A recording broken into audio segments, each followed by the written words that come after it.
The following is a presentation from the MJCast, the internet's premier podcast on all things Michael Jackson. I'm a Black American. I am proud of who I am. Together, we can make a change in the world. I want to see you! I like to take sounds and put them under the microscope. There's a driving bass, you become the bass. Let the music write itself. I don't sing it if I don't mean it. Welcome to the MJCast, your source of news, discussion, and interviews on the King of Pop. Hello and welcome to the MJCast. My name's Jamon Bull, and I'm thrilled to be back in the saddle discussing all things Michael Jackson. Here we are, 10 or so years later, doing it again, and it's very, very exciting to be able to do this. We've got lots of news and things to discover that have happened all over the Christmas break since we've been on break for a few months. I can't wait to dig into it all with my dear friend and co-host, Charlie Thomson. Charlie, how are you? Yeah, I'm okay, thank you. You okay? I'm doing well. It's a bright, sunny morning here in Brisbane.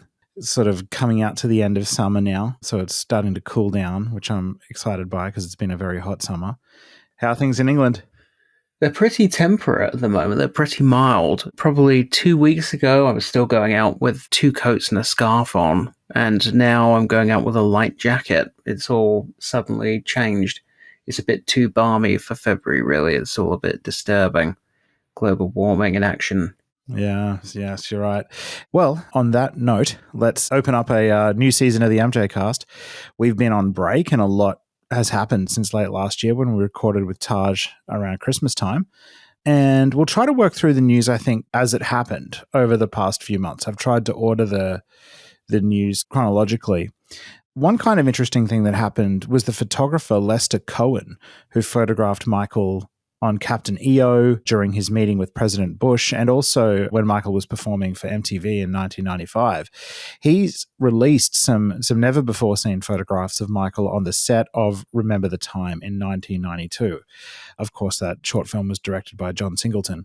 I think we've got around 3 or so different images that have come out, and I wanted to know your thoughts on them. Well, I mean, if you hadn't told me that they were never before seen images, then I probably would have thought I'd already seen them. It's nice that he's released them, but they just look like every other photo that's ever been released of Michael on the set of Remember the Time. So there wasn't anything particularly revelatory about them or like, oh, wow, I can't believe what an amazing picture that is, if you know what I mean. No, that's true. I mean, they are much like many of the other photos we've seen on the set.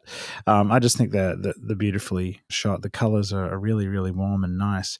I've always wondered, like, what do you think about Remember the Time as a video? Reflecting back on it, do you think it's one of Michael's greatest? I think it's up there. I definitely think it's in the top 10. The one thing that I don't really like about it is Michael's styling. Is it his first screen kiss? I think it might be. I don't believe. Does he? Doesn't he just hug? Does he hug Tatiana at the end of The Way You Make Me Feel, or does he kiss her? I thought he just hugged her. I think you might be right. I think it might be his first on-screen kiss. It's his first on-screen kiss, and it's just a bit bizarre because you've got this swooning, but he's made up and his hair is done in a sort of a feminine way. It's probably the most feminine look that he'd had in public up to that point, and it's all just a bit strange, really. I mean, I know I'm going to get shit. Even as I'm saying this right now, I can see the tweets that are going to start coming in, but I just don't like the styling. I mean, he looks fine. I'm not saying he looks bad. I'm just saying it doesn't really work with the... It's just strange, you know, to have the female love interest swooning over a guy that's got a better perm and a better makeup job than she's got. You know what I mean? And the physicality of the kiss is also kind of odd. Oh, it's so cringeworthy. It's terrible. She's like crouching down and he's like over her. It reminds me of the mythical creatures, the Dementors in Harry Potter. He's like kind of sucking her soul out of her. It's a horrible, horrible. It's incredibly awkward. It's just painful to watch, really. It's just like, he looks like someone that's never kissed someone before. That's what it looks like when you watch it. It's just completely unbelievable. Everything about it is not believable. And I know that is not a great or particularly wounding criticism to make of a video where somebody, dissolves into sand. But it's, you know what I mean? But it's the love interest aspect of the video doesn't really work. Whereas if he'd been styled like he was, for example, in the Panther sequence of not that much earlier, or as he was in the Who Is It video, for example, it would have been a lot more believable. It just doesn't really work for me. But the video overall, the choreography is amazing. It's obviously a huge budget. The storyline is great. It's just the love interest section for me is not working. What made you ask? Do you have an issue with it? I've got mixed feelings about it. I always have. Obviously, it's extremely high budget. The CGI stuff in it is incredible. They've put a lot of money into the sets and the look. And like you said, there's things about it that are standout. Like the choreography is incredible. The song is incredible. Like there are some really great things about it. But then there's these things that stand out that kind of like almost ruin it for me. The acting in it is horrific. Like Magic Johnson in it, he's okay. Like there's some terrible moments in it. And yeah, I'm not the hugest fan of Michael's look. The gold skivvy, the shirt, no, not the skirt. Yeah. Well, yeah. Although you just mentioned Magic Johnson, what I should say is that the political aspect of the video is brilliant. So firstly, his devotion to, which was a years-long dream of his, according to Jamon's book, to actually correct the historical record and make a film about ancient Egypt where all the cast were black, whereas in Cleopatra, starring his friend Elizabeth Taylor, it's an all-white cast playing Egyptians.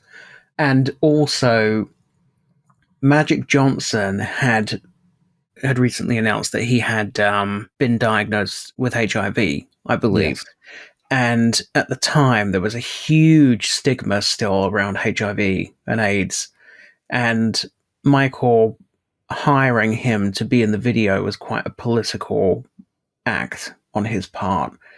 It's something that is really, really very, very much to be commended. That was a fantastic thing that he did, giving Magic Johnson that platform and embracing him in that way in the climate at the time. So politically as well, as a political statement, I think it's brilliant. It's just that one aspect of the video that doesn't really work for me. Yeah, it's going to be interesting to see what happens with the video in the future, because it's going to be one of those ones that will be very hard to remaster and re-release. What they did with Beat It and Thriller coming out in 4K obviously was incredible and they look amazing, but those short films only have practical effects. They don't have any digital effects, whereas Remember the Time is full of really early CGI that would not have been created or rendered as separate assets in 4K. So when they do decide to try to make, rescan it and remaster it in 4K, I just think it's going to be almost impossible to do the effects in that resolution. Unless they upscale the effects separately or remake the effects, I'm doubtful we'll ever see Remember the Time in higher quality than we've got it now, which is a shame. Well, there's also a strange look about it. It's almost like it's a Vaseline on the lens type job. I don't know what... do you know what I mean? There's like a strange glow about it. It's very soapy. Yeah. I don't really know what they've done or how they've achieved that, but it is a bit... Dreamlike almost. Yeah. And Paul Black describes a lot of 90s material like that. He was talking about a lot of Michael's 90s work having that kind of effect, but it certainly feels like on Remember the Time it's extra soapy. Yeah. Anyway, also since Christmas, another major thing that's happened is a brand new Michael Jackson interview has been unearthed, one we'd never heard before. It's allegedly a recording that happened in 1988 in preparation for the writing and release of Michael Jackson's autobiography, Moonwalk. It's come out on a YouTube channel called Celebrity Classified, and I see that there is some dispute about the recording being done in 1988. Some fans are claiming it's a bit earlier in 1984. It's an interesting listen. I mean, Michael's talking a lot about his passion for giving wounded children fulfillment, his passion for film and directing and different movies and directors. I'm pretty sure at one point he talks about Francis Ford Coppola's cocaine addiction, which is interesting hearing him discuss that. His creative process as well. I don't know what you found interesting in it, but one part for me that was fascinating was at the end where Michael was saying how unsatisfied he is with Billie Jean as a live performance in terms of the lighting and the steps, and how upset he is at the way it is and how much more he wants to do with it in the future. I actually was left with the impression that it was recorded around 1984. As you listen to both parts, he refers to the tour repeatedly as our tour. And Right. then the interviewer asks him a question specifically about the Victory Tour. And then he starts sort of criticizing his brothers a bit and saying words to the effect of, they don't come up with any ideas, they leave everything up to me. And they didn't support me in putting the show together. And that's part of the reason why he's unhappy with it. When he's talking about the album project, he starts talking about Victory and how happy he is that he didn't do any of the songs on it because he's already overexposed after Thriller. The story that's attached to this recording, although its origins are a bit murky, but the story that seems to be attached to it is that this is an interview that Michael did with the first person who was supposed to write his memoir for him, the first ghostwriter, and then he changed his mind and they brought somebody else in and started again.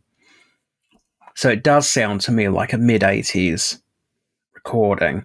So yeah, and I mean, I did always think that the Billie Jean performances on Victory, while I like the Victory Tour, and it's certainly preferable to anything post-Bad, there were elements of the show that never quite worked for me, and one of them was the arrangement on Billie Jean, the band's arrangement. I mean, the bass on it just sounded like somebody twanging an elastic band.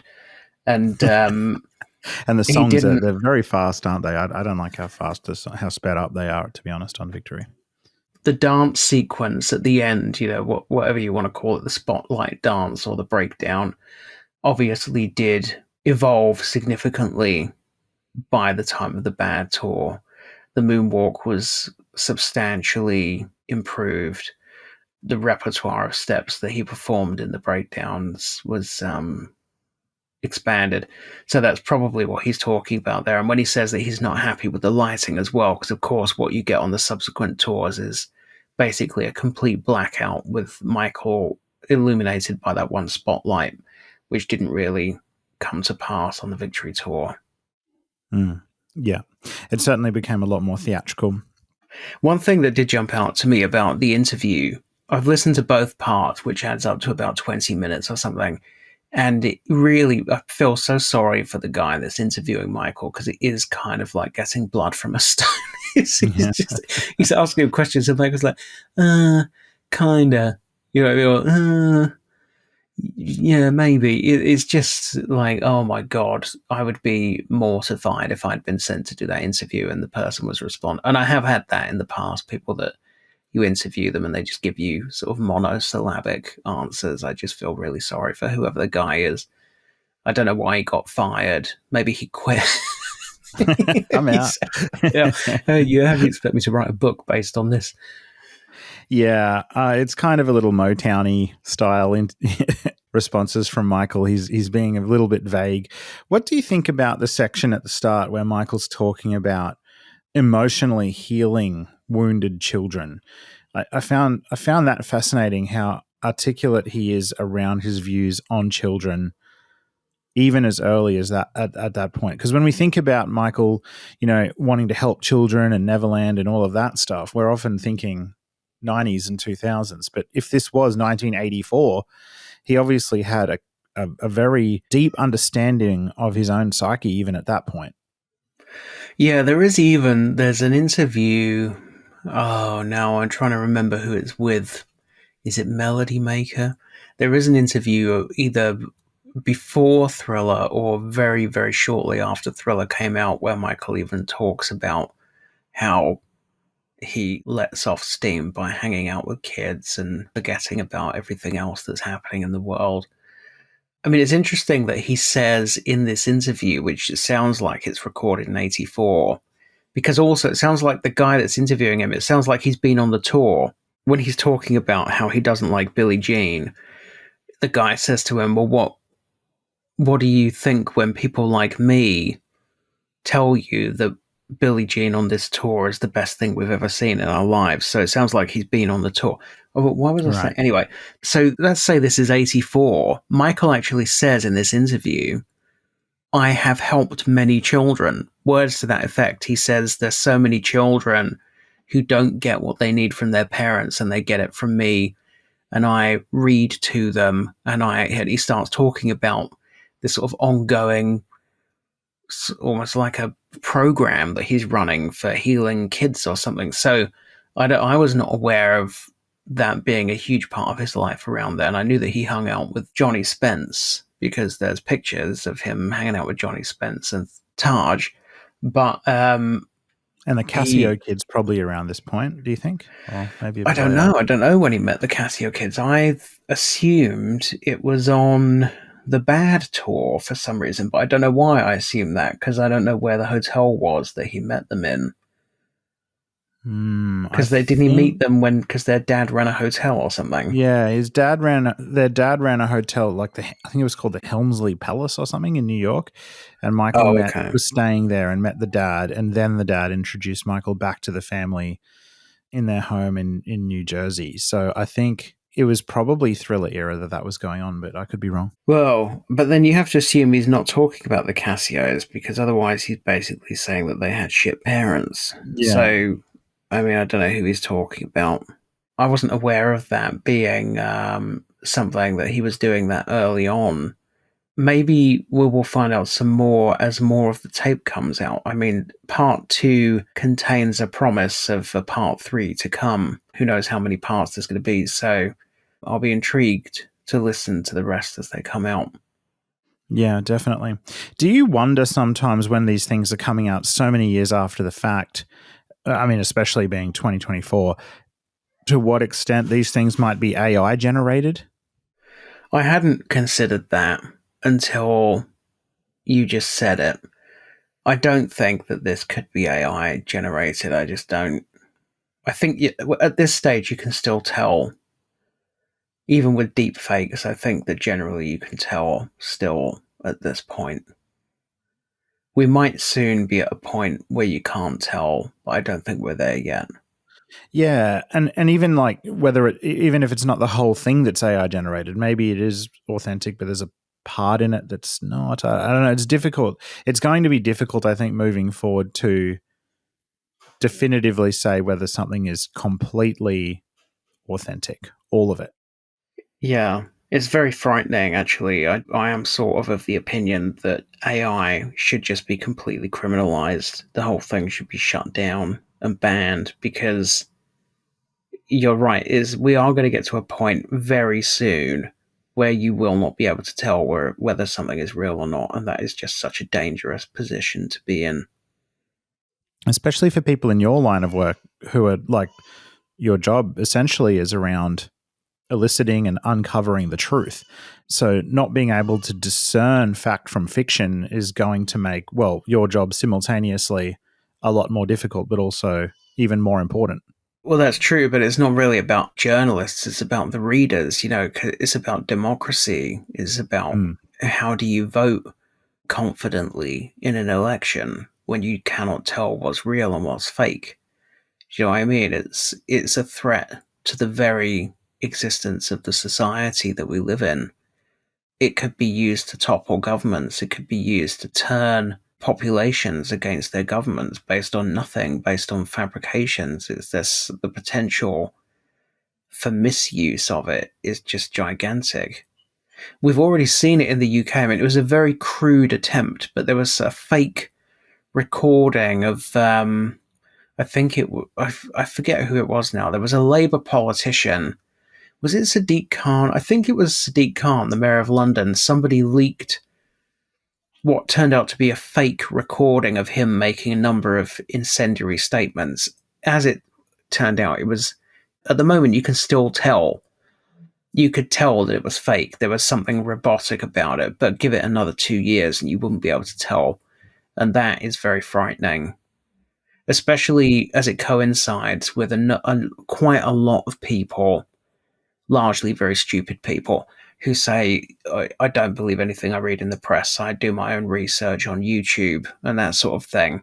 So people are already turning away from the places that will be able to tell them whether something's real or not, and turning towards the places that are going to actively promote and peddle the fakes.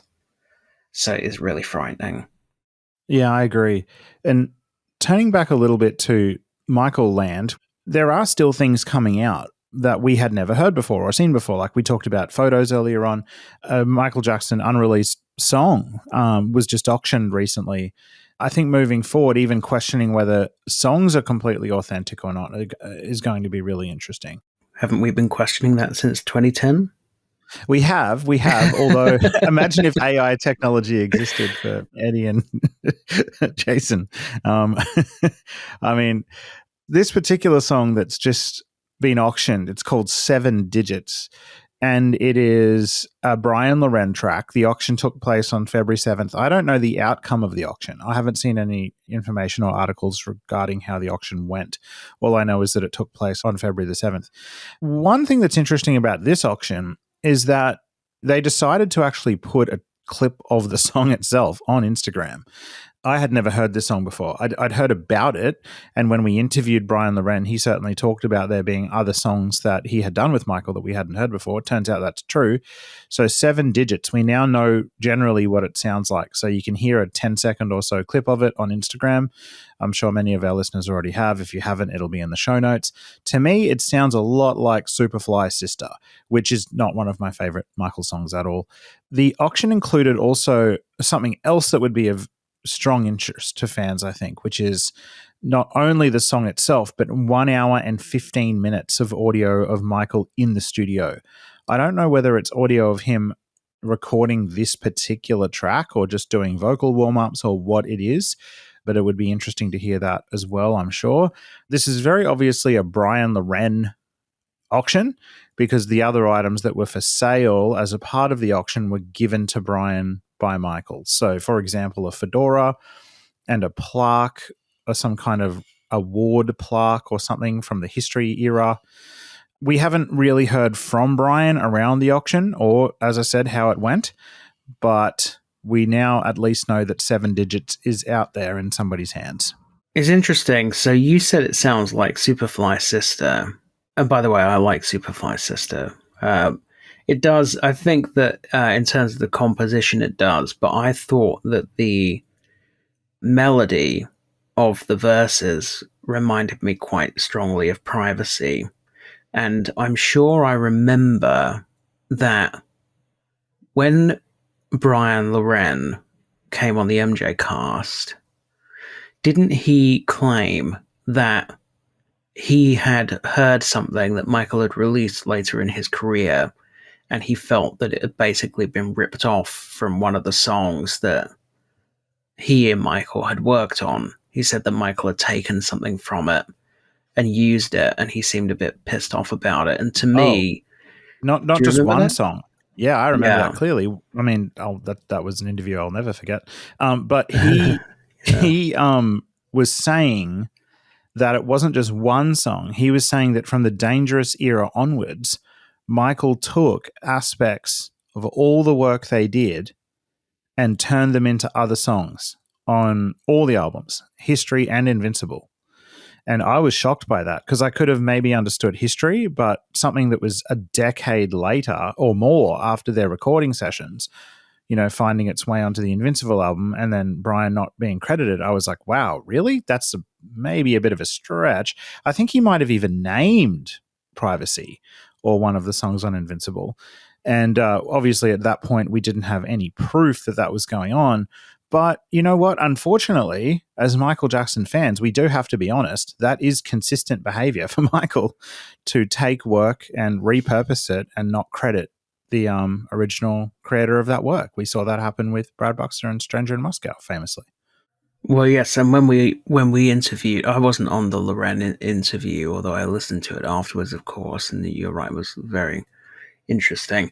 But when we spoke to Forger, Matt Forger, I'm sure he told us that he had noticed Michael doing it sort of subconsciously, that he would just, something similar to something they'd done before would just start to emerge in something he was working on, which is, there's not necessarily any ill intent or dishonest intention behind it. It could just be a completely subconscious thing. But yeah, to me, melodically, it sounds, in terms of the melody on the verses, it sounds like Privacy. I don't know how much it sold for, but I think whoever bought it got ripped off because it's not really, as ever, is not really finished. It's not really releasable or commercially viable or particularly good. It doesn't even sound like a finished song, so I don't know what they think they're going to do with this recording or how much they think it was worth. I'm sure somebody was drippy enough to buy it, but yeah, probably the work tape, maybe the hour-long work tape or whatever it is probably more interesting than the song itself. Yeah. I mean, I love hearing and watching things around Michael in the studio, particularly in the Dangerous and History eras, I think, because that's when Michael was experimenting with completely new modern sounds with New Jack Swing and, Jimmy Jam and Terry Lewis and the stuff they were doing for Michael. And I love watching his reactions in the studio to that kind of music. I would love to hear that tape. Another auction that happened that we forgot to talk about in the Christmas episode, but this one took place November to December. Another auction that we kind of forgot to talk about in late 2023 in our Christmas episode was one that took place, I think, between November and December or somewhere around there. And in this particular auction, by Gotta Have Rock and Roll, had lots and lots of songs that were being auctioned, and I've never heard of many of them. There's something like nearly 20 songs, or maybe even a little bit more. And these are from the history sessions in New York City at the Hit Factory. And there's so many titles here I have never, ever heard of before. Like DNA, Lost in Love, Best Is Yet, Sexy Love. I've never heard of these songs before. There is one in there called Starlight, which, obviously famously became Thriller. So I don't know whether that's the same Starlight or a different one. There's one called Diana Ross. There's one called New Jelly.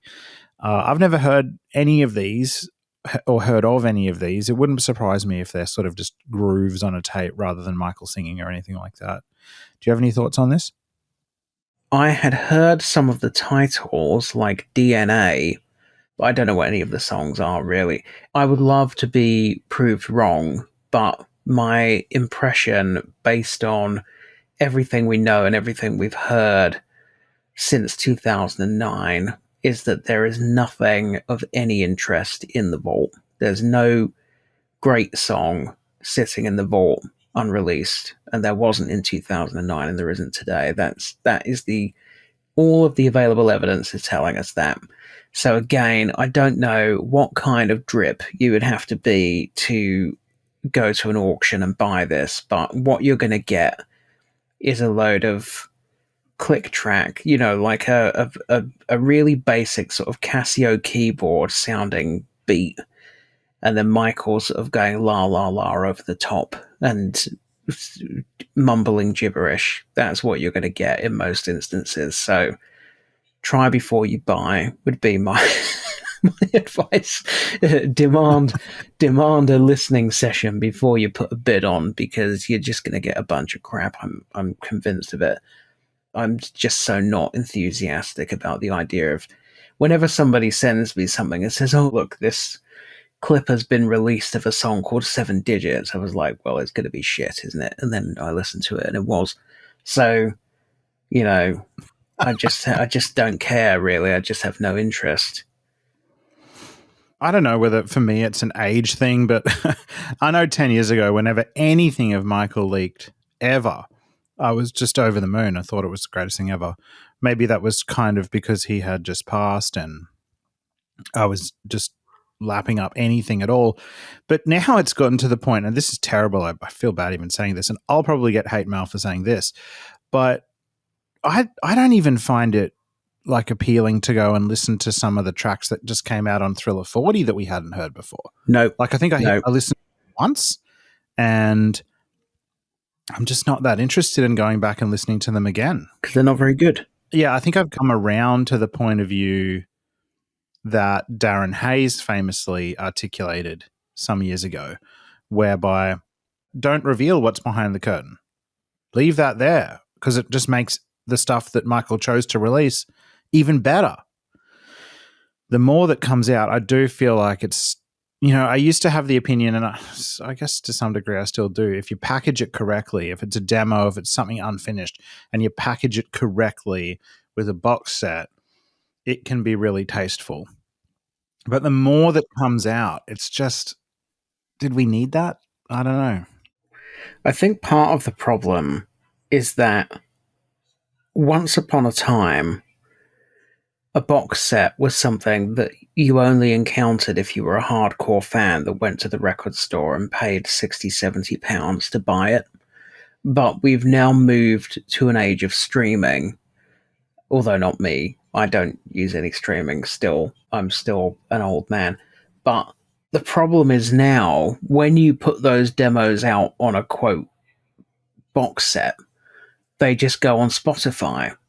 And the analogy that I've used, I'm sure, on the show before is The Simpsons, right? The Simpsons was arguably the greatest comedy show that had ever been made.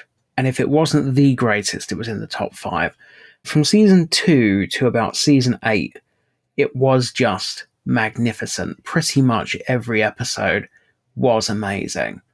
And then they kept making it, even though it turned shit, and they kept making it, and it got shitter and shitter, and they're still making it today.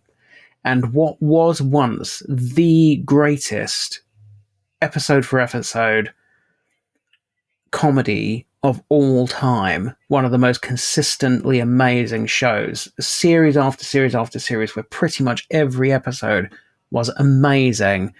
Now, the amazing episodes are outnumbered by about 6-1. They've just released so many episodes, and so many of them are just shit, that if you were to do a tombola and put all of the Simpsons episodes into a barrel and then pick one out, you would be far more likely to pick out a shit one than a good one. So, and that's the problem with releasing CAC on a box set, because a box set is no longer a box set. Somebody goes out and buys the box set, like me, somebody who still actually goes out and buys things and thinks that things are worth paying for. But most people consume their music now through streaming. So what you're doing when you release all this duff material in a box set, which was once once the domain of the sort of the scholar, only the people that were really, really interested, is you're just diluting Michael Jackson's discography. If you look at the amount of material that's been put out since Michael died, right? So you've got the Michael album, you've got the Escape album, you've got all the stuff that came out on Bad 25, you've got that shitty This Is It demo, all the songs that came out on Thriller 40. I don't know if I'm missing anything, but those all together are probably, about 4 albums worth of material? And it's all shit. And so now you've got Michael, who, as a living artist, released 6.5 adult solo albums. And now he's died, you've got another 4 albums worth of shit that's been released. So now almost 50% of Michael's discography on the streaming services is shit that he didn't want released when he was alive because he knew it was shit. He said, that's not going out with my name on it. I don't want it out there. So you've diluted the discography now. You've ruined it. You've watered it down. You've done a Simpsons. So that's the problem with the box set analogy, is that the box set doesn't exist anymore, unless you really did say, if you want to hear all the shit, you're going to have to go out and buy a physical box set because it's not going on streaming. that will be the only way to avoid that effect. Yeah, and what makes it even worse than that, when I go to the Michael Jackson page on Apple Music, for example, I'm just looking at it right now, when I scroll down to the albums bit, so you go past songs, you go past essential albums, and then you just look at his albums, the estate have made it such that the albums they released show up first. So you've got Escape and the Michael album are like the main ones, and then you have to scroll past them to get to Thriller, which is just insanity. That is ridiculous. Yeah. I don't use any kind of streaming. I don't have Spotify or anything, so I didn't actually know that. I didn't know that the posthumous stuff is sort of being promoted ahead of the good stuff. Oh, it's a mess. And not only that, but they don't even have stuff in the right section. So the history album, to get to that, it's not even in the album section. You've got to go to compilations because it's got the best of CD at the start. So they think it's a compilation. Okay. It is a mess. But hang on a second. You don't use streaming. All right. No. Take us into the reality of Charlie Thomson. How do you actually play music? Are you like, do you get the CD out and put it in a CD player, or what do you do? Well, firstly, I almost never buy music at all because everyone I like is dead. So it's very rare that anything gets released that I'm interested in. But every now and then, something will happen. For example, there will be a Prince Sign of the Times box set, or there will be a James Brown concert that was recorded and never released that somebody in Japan releases as a 5,000 limited edition type thing, in which case I buy the CD. And then when the CD arrives, I put it into my desktop computer and rip it into iTunes. And then I burn it, or, whatever you want to call it. I put it onto my, I think, 12-year-old iPod. I know I took that iPod to Cyprus, and I haven't been to Cyprus for 13 years. So yeah, it's probably about 15 years old, that iPod. So I have an iPod that I use, and I love it because I travel to London all the time, which means I'm underground on the tube system for prolonged periods of time, which if I was relying on any kind of internet signal, then that would be no good. And also it means I don't muller my data. My phone is nice and empty and my data is preserved. So I'm still using it. But the day that iPod dies, I think I will be truly desolate. I will be absolutely desolate. I don't know what I'm going to do. You could probably buy an iPod on eBay, I'm sure. Yeah, I might be able to buy a second-hand one or something. But yeah, that's what I do. There you go. That's interesting. We're very different people. I remember in 2007 when the iPhone was announced, I remember I couldn't be more excited to have one device to get my music on instead of carrying around an iPod and a phone. But there you go. You like it. Yeah, I don't want it on my phone. I don't want music on my phone. I hate my phone anyway. It gets right on my nerves. I sort of wish that we lived in a society that didn't have them, or that had some kind of equivalent. I preferred the old days when you switched your computer on and MSN Messenger was there and you could just chat that way. I mean, the phone is just, it's relentless. Yeah, I agree. Vintage stuff is really back in. There are kids that walk around the school that I teach at with cassette players and really old school looking headphones. Yeah, it's back. The vintage stuff is like cool again. Well, sure. I know vinyl has had a massive resurgence. Yes, you're right. Well, speaking of Sony Music and the estate and all of those things, another news report by Variety's Jem Aswad has talked about Sony buying a major stake in Michael's music catalogue. And this is something we talked about last year for sure, and the implications of this if it were to happen, but it has happened by the looks. The transaction is reportedly around $600 million, so just over, around half of the total value of Michael's catalogue, which is $1.2 billion. Interestingly, it didn't just include Michael's music either. It wasn't just the MyJack stuff, but it also included publishing rights to some other music that Michael owned. So Sly and the Family Stone, Ray Charles, Curtis Mayfield. and different artists. So one thing I'm a bit confused by is how this connects to the Sony ATV catalog and what we're talking about here, or whether it's all just one big thing. But what we do know is that Sony have entered an agreement with the Michael Jackson estate and have purchased around half of Michael's catalog. This is not something that they're unaccustomed to doing. This is something a lot of artists are doing at the moment. So Bruce Springsteen famously sold his catalog to Sony Music for something like $600 million. So this is something that is quite common at the moment. As I think you pointed out in a previous episode, is obviously very lucratively beneficial to Michael's beneficiaries, no doubt, but also something where they don't relinquish complete control over the catalog. It's not like they sold 100% of it. They still own a major stake. I don't think it's quite half, actually, because I read somewhere else this morning that there's another group, I can't remember their name, but there's another group that owns around 10% of Michael's publishing. So Sony owned 50%. This other group, Wave or something, I think they're called, owned about 10%, which must leave the Michael's children or the estate owning about 40% or something like that.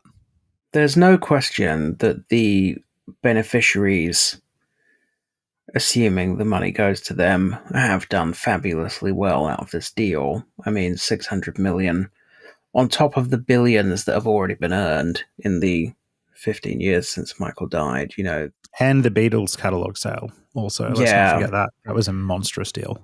I mean, the kids are not going to starve anytime soon. So, although I understand why some people think it's bad business sense, because you're essentially, you're giving away your future ongoing income, but any sensible person, given this amount of money, would never run out of money. I think the big issue really is the fact that it's Sony that they've sold it to, which is an issue that we've discussed many, many times over the 10 years of the MJCast, but it never stops being true. Michael hated Sony. He hated Sony. He never wanted to work with them again. We know that in the final years of his life, he broke his headphones and he sent his bodyguard out to buy him a new pair of headphones. They didn't know the history of him and Sony. They brought him back a pair of Sony headphones and he smashed them up and sent them out to buy another pair. We know that when he died, there was a handwritten note in his bedroom about what his plans were for his career, and he'd written down that he wanted to work with either Universal or Warner. Sony was not on his list of people that he wanted to work with. So the animosity between Michael and Sony was enormous. And you could say, well, Michael is dead, and that was a long time ago, so what does it matter? But that's a slippery slope, because then you start saying, well, where does that end? What other wishes of Michael's do you want to put on the bonfire? If you're happy to sell Michael in death to the record label, the one record label he absolutely did not ever want anything to do with again for the rest of his life, then what other significant wishes of his are you prepared to say, oh, well, that doesn't matter either, and neither does that, and neither does that? Do you know what I mean? So it's a difficult one to justify, really. They could have sold it to anyone. Do you know what I mean? It would have had the same value to anyone. It's a massively profitable catalog that will make a huge amount of money for whoever buys it. But you never hear about the estate liaising with anybody except for Sony. They seem to just choose to always deal with Sony, which is a bit of a poke in the eye, really, not only for Michael, but for the beneficiaries who, it appears, opposed the proposal, and also for everybody that was supporting him in his battle against Sony. It's a poke in the eye to all the fans who spent their time and money traveling to London or New York to join the protests that he organized, who boycotted Sony because he asked them to. There's a lot of history here. Whether you think that selling the catalog makes good business sense or bad business sense, it's the decision to sell it to Sony which is antagonistic almost. Yes, I agree. It's the Sony factor, and to me, it's also the John Branca factor, where he is financially benefiting out of these deals. The thing is, we know from when Michael was alive, we know that he was terrified of this guy. He kept firing him over and over again, even as late as the mid-2000s, when he fired John Branca and demanded that all documentation was returned and destroyed, including the will, which was obviously never done, supposing it's real. And one of the things Michael was afraid of was John Branca gaining so much influence and control over his world that he would eventually orchestrate a sale of the Beatles catalogue and other assets. And that's exactly what's happened in death. And that just feels gross to me. The Beatles catalogue is gone. Neverland is gone. And now My Jack is 50% gone. And the main person benefiting out of that, outside the beneficiaries, is somebody Michael, I think we can definitively say, would never have wanted to benefit from that. Yeah, it's one of those issues, again, that is like, you can have an opinion on how successful the estate has been, and that can be a separate opinion. You know, you can say, okay, John Branca has run the estate and he has made a huge success of it. He's right, you know, they've earned whatever bit, I can't remember the amount of money, but billions of dollars since Michael died. But that is a separate issue from Michael's wishes. And how do you decide which of an artist's wishes are worth observing and which of an artist's wishes are not worth observing?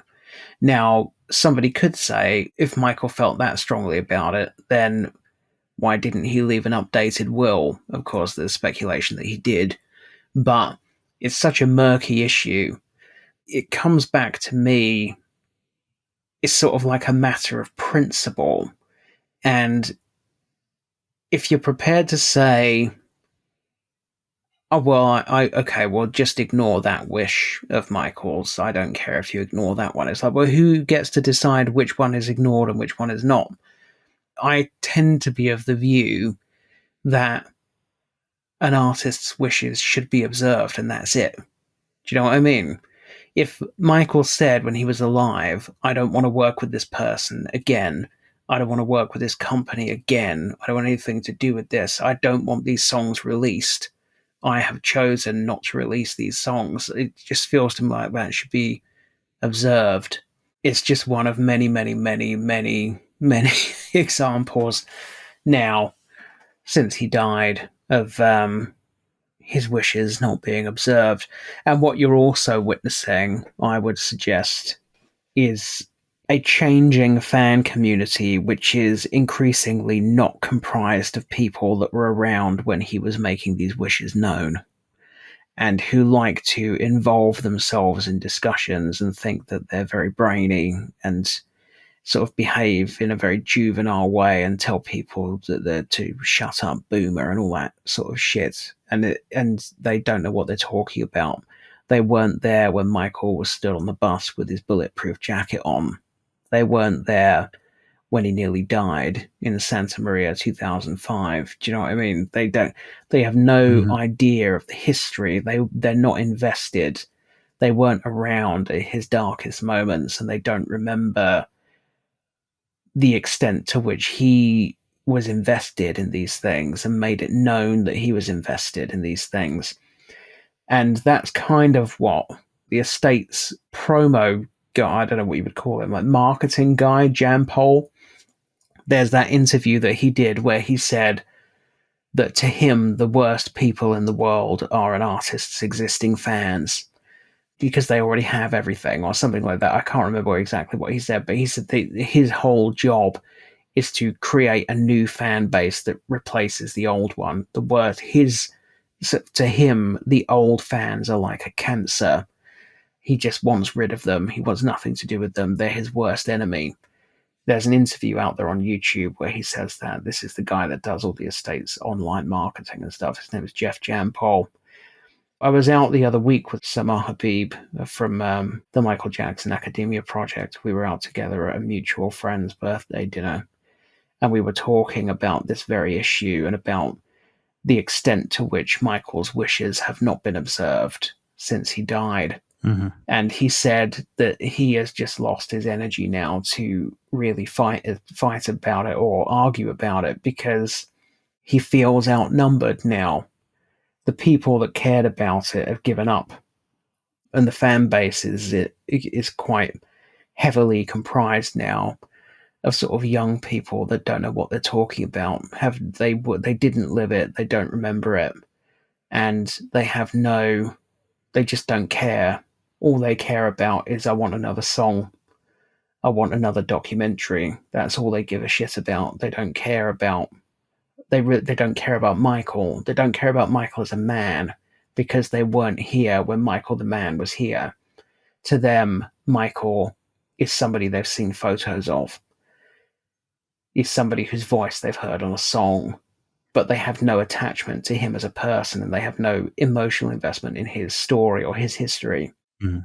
And he said the fight has gone out of him, and the fight has gone out of the wider fan community, in his opinion. I do tend to sort of agree, really. And it's difficult to keep up the fight when members of the family have given up and started working with the estate and that sort of thing as well. It's a bit like, well, what am I doing then? Why am I waving the picket sign if Michael's son is going to show up and endorse this thing? Then why am I protesting against it? Fans that were, like you and I, were fans in the 2000s. I mean, that's when Michael was deep within his struggle against Sony, and it was so visceral to watch his struggle. I'm just going to read a part of a letter here from 2003. Maybe this is something you could even give a little bit more insight into, because it's sort of, I believe, connected to the mid-2000s trial. This is a letter from Michael Jackson himself. It's signed by Michael Jackson to John Branca, Zifrin Britnam, John Branca's firm.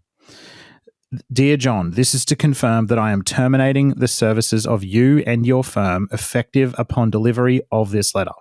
Further on, you are commanded to give Mr. Legrand, who I think was a lawyer that Michael engaged. David Legrand. Yeah. David Legrand, yeah. As I think Michael did his own independent investigation into John Branca and found that there was cause to believe he was embezzling funds or Michael's money. So it says, you are commanded to give Mr. Legrand, Ms. Brandt, and their associates your full and unconditional cooperation. I have asked Mr. Legrand and Ms. Brandt to obtain all of my files, records, documents, accounts for myself and all companies I own or control, which may be in your possession. You are to deliver the originals of all such documents to Mr. Legrand immediately. He will arrange copies to be returned to you. So what that portion shows is that Michael, at the very least, had a distrust of John Branca. Are you able to give a little bit more insight on what Michael was doing with David Legrand at that point and why he engaged him and how that connected in with the mid-2000s trial? So at the 2005 trial, it was testified to by David Legrand that Michael had terminated the services of John Branca and had hired David Legrand as his new attorney. And one of the things that he had hired David Legrand to do was to investigate, almost like an audit process, to try to get to the bottom of what was going on with his finances, because Michael, as those who were around at the time will remember, was sort of convinced that there was some kind of conspiracy going on. He thought that he was being stolen from and conspired against.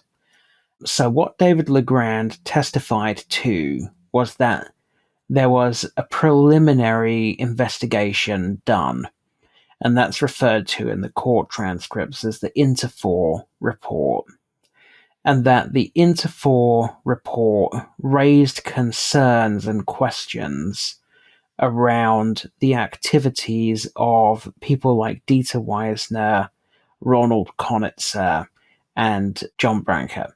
However, once the preliminary investigation was completed, nothing else ever happened.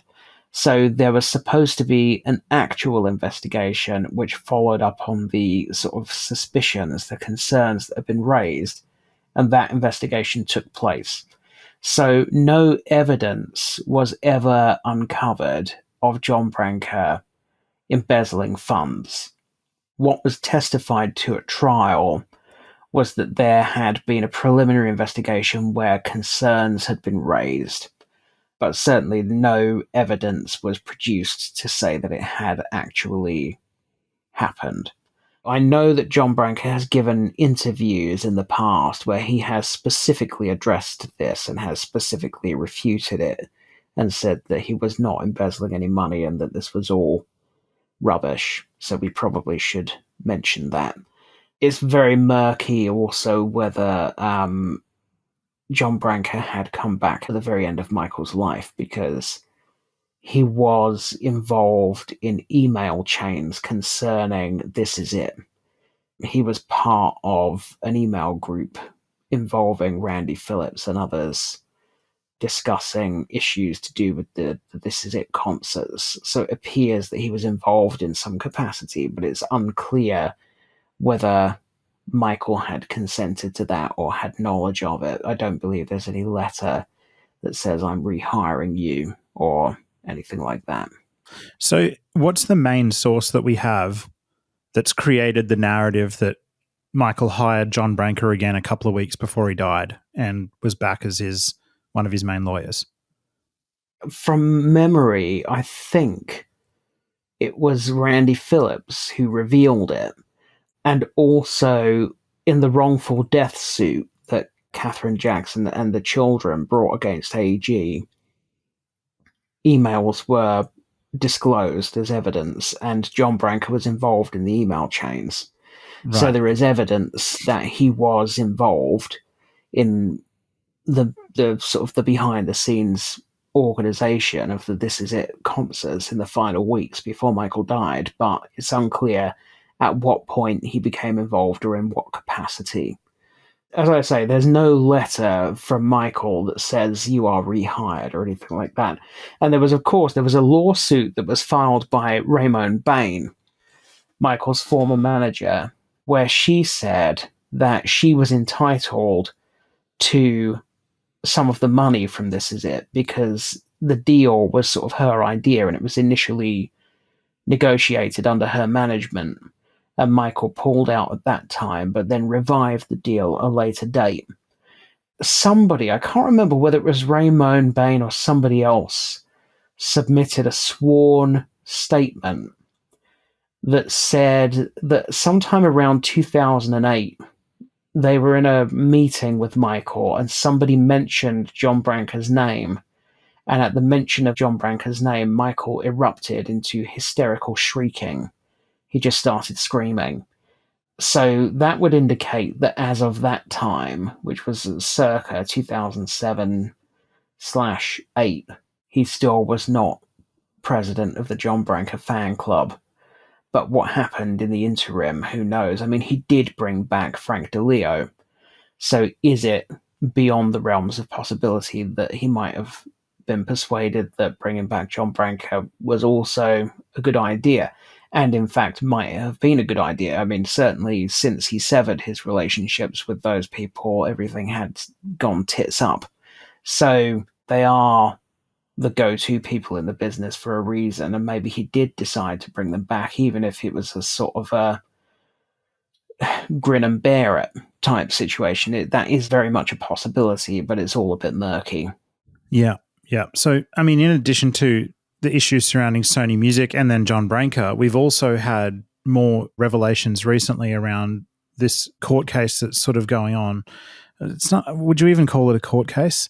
In the estate versus Katherine Jackson situation. So she's given a bit more detail recently about how she wouldn't have wanted this sale to take place. It comes from a story by Radar Online, and Radar Online says that it has obtained a 46 or 48 page court document which sheds more light on Katherine Jackson's objections to the sale of the MyJack catalogue. However, they have not published those court documents.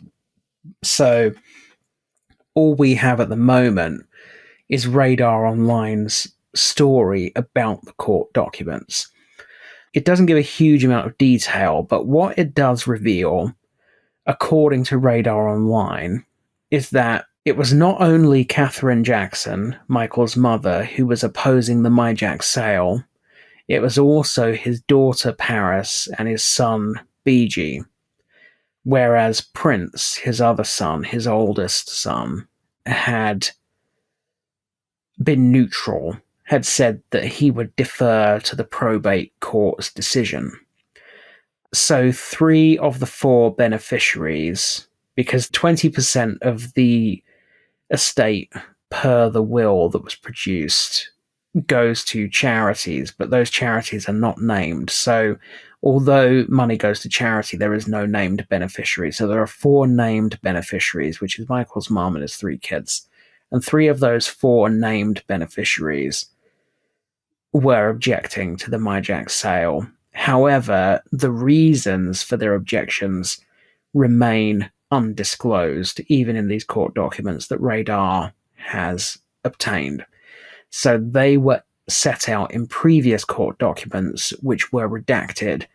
And the reason they were redacted was because Katherine Jackson had said that they had contained sensitive information about the family, which might generate press coverage if it was disclosed.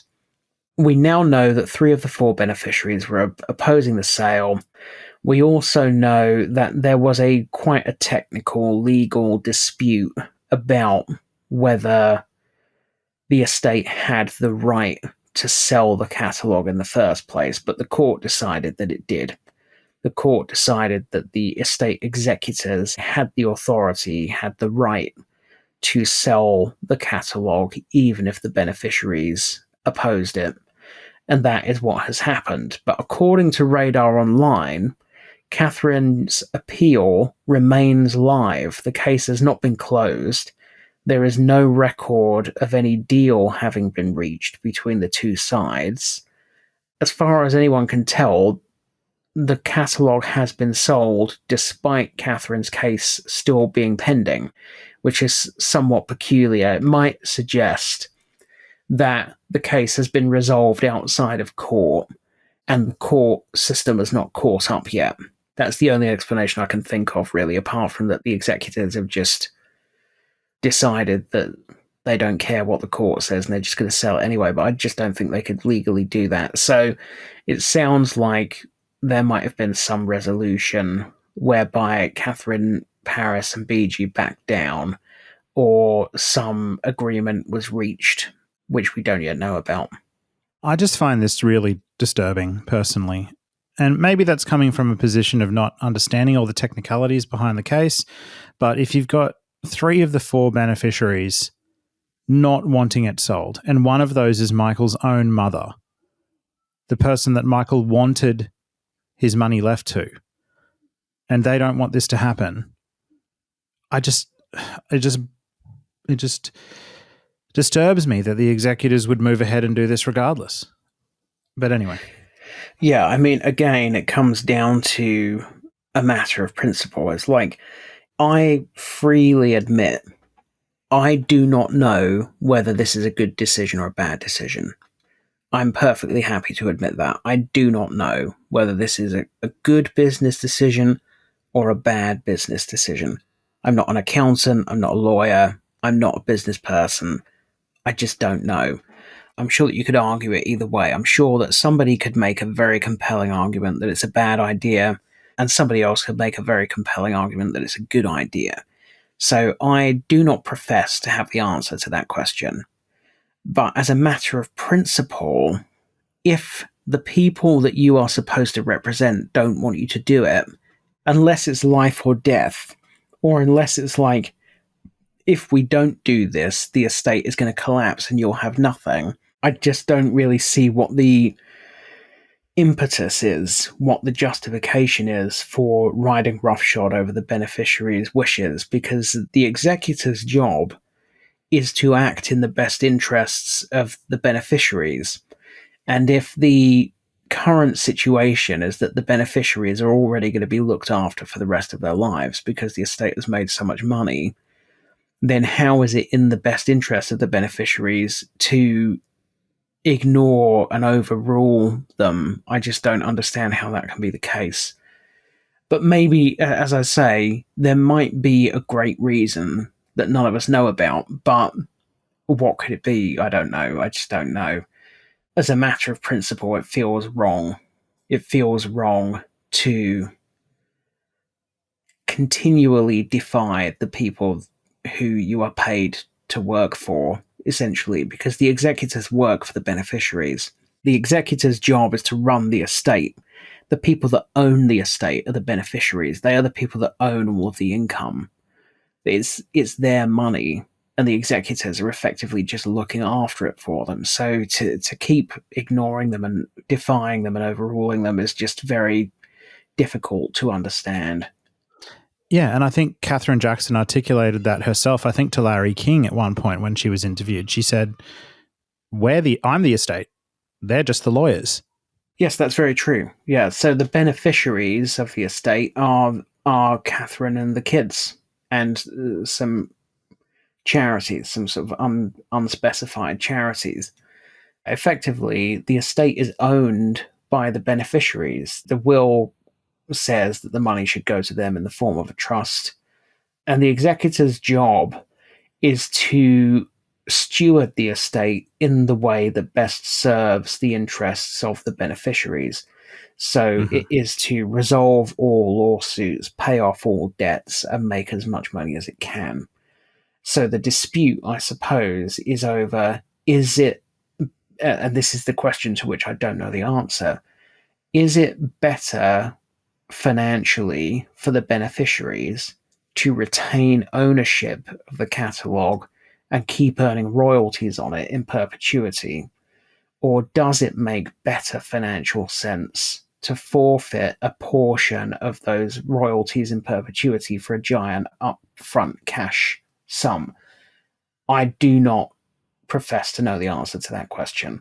But what it appears to me is that given the amount of money that the estate has made over the years, it's difficult to imagine that without doing this deal, the beneficiaries would in any way be financially vulnerable or in any kind of, money trouble. Now, one thing, and again, this is pure speculation on my part, but Wade Robson and James Safechuck have made allegations, as we know, and have filed at this stage many, many lawsuits trying to extract money posthumously from Michael's estate and then from some of the companies that he ran when he was alive and which still exist today. And that case is going to be going to trial now because the Supreme Court has sided with the appeal court, which overturned the trial court, which is a bit convoluted. But so I do wonder whether this is a way of extracting money from the entities which are being sued and giving that money to the beneficiaries now, because if they lose that lawsuit, which is possible because the burden of proof in a civil court is a coin toss, then does it protect that 50% that's already been sold, so the money now belongs to the beneficiaries, not to the company? Is there a possibility, for example, that if they didn't do that and then they lost this lawsuit, then the court could order the sale of the catalogue to pay Wade and Jimmy? Do you see what I mean? Yes. So it could be, and I stress, this is pure speculation on my part, it could be a way of extracting money now in case something goes wrong in that court case. But I don't know that to be the case, and I may be completely wrong. And on that subject, that actually brings us neatly to what was going to be our next discussion topic. We reported late last year that Thomas Mesereau of the 2005 criminal defense team had joined the case, and that Jennifer Keller, who is an old friend of Thomas Mesereau and who successfully defended the Kevin Spacey civil suit, had joined the respondent team. We now know that also joining the defense/respondent legal team is Susan Yu. Now, Tom Mesereau and Susan Yu they haven't worked together for a few years, actually. They used to run a legal practice together. They worked together on the Robert Blake case, and then they worked together on the Michael Jackson case.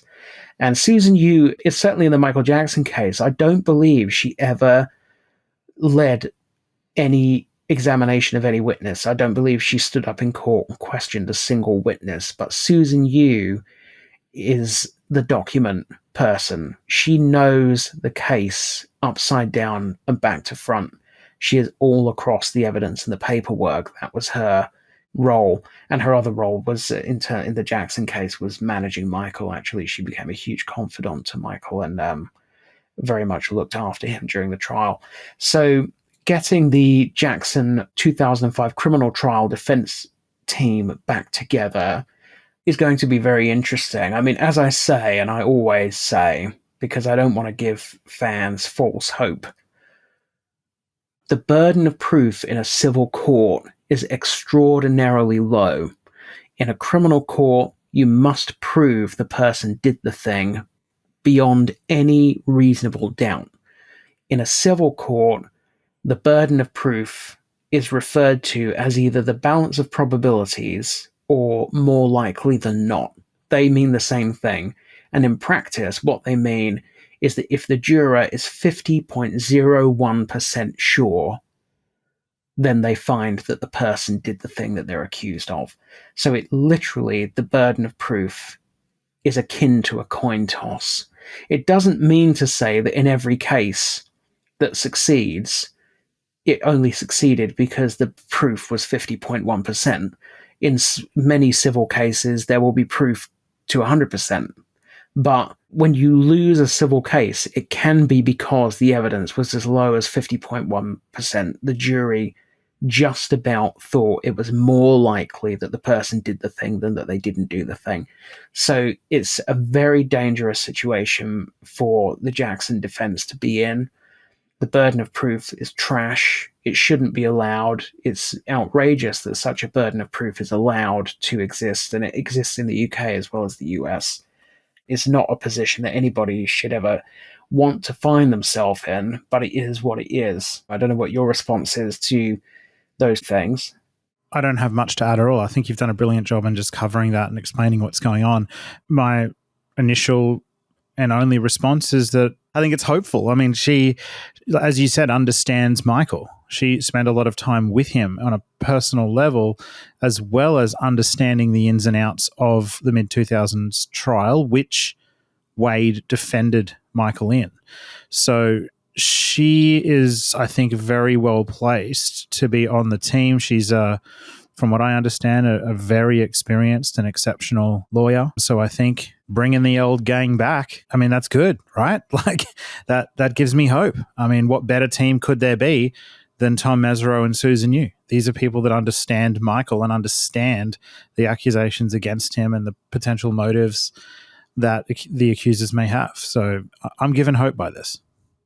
So you're feeling hopeful about the civil lawsuit that's pending. How hopeful are you feeling about the biopic now that information has started to trickle out? Well, I'm feeling better about it than I was last year, I think, because last year I had a position on it that was, this is not for me. And I still have that position, I think. It's not really for me. It's for people that don't really know the ins and outs of Michael's career. It's for casual moviegoers.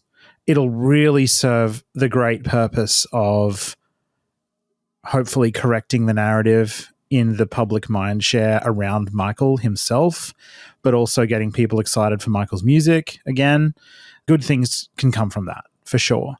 Because I'm such a, hardcore Michael Jackson fan and have been for a long time, and also a history buff. Like I'm a history teacher. So I'm a fan of real history, actual history, like footage of the person that I admire. So I would much rather watch a documentary about Michael than watch somebody acting as Michael, because I could just watch the real thing. I'm a fan of Michael Jackson. I'll listen to Michael Jackson music or watch him perform. I'd rather watch that.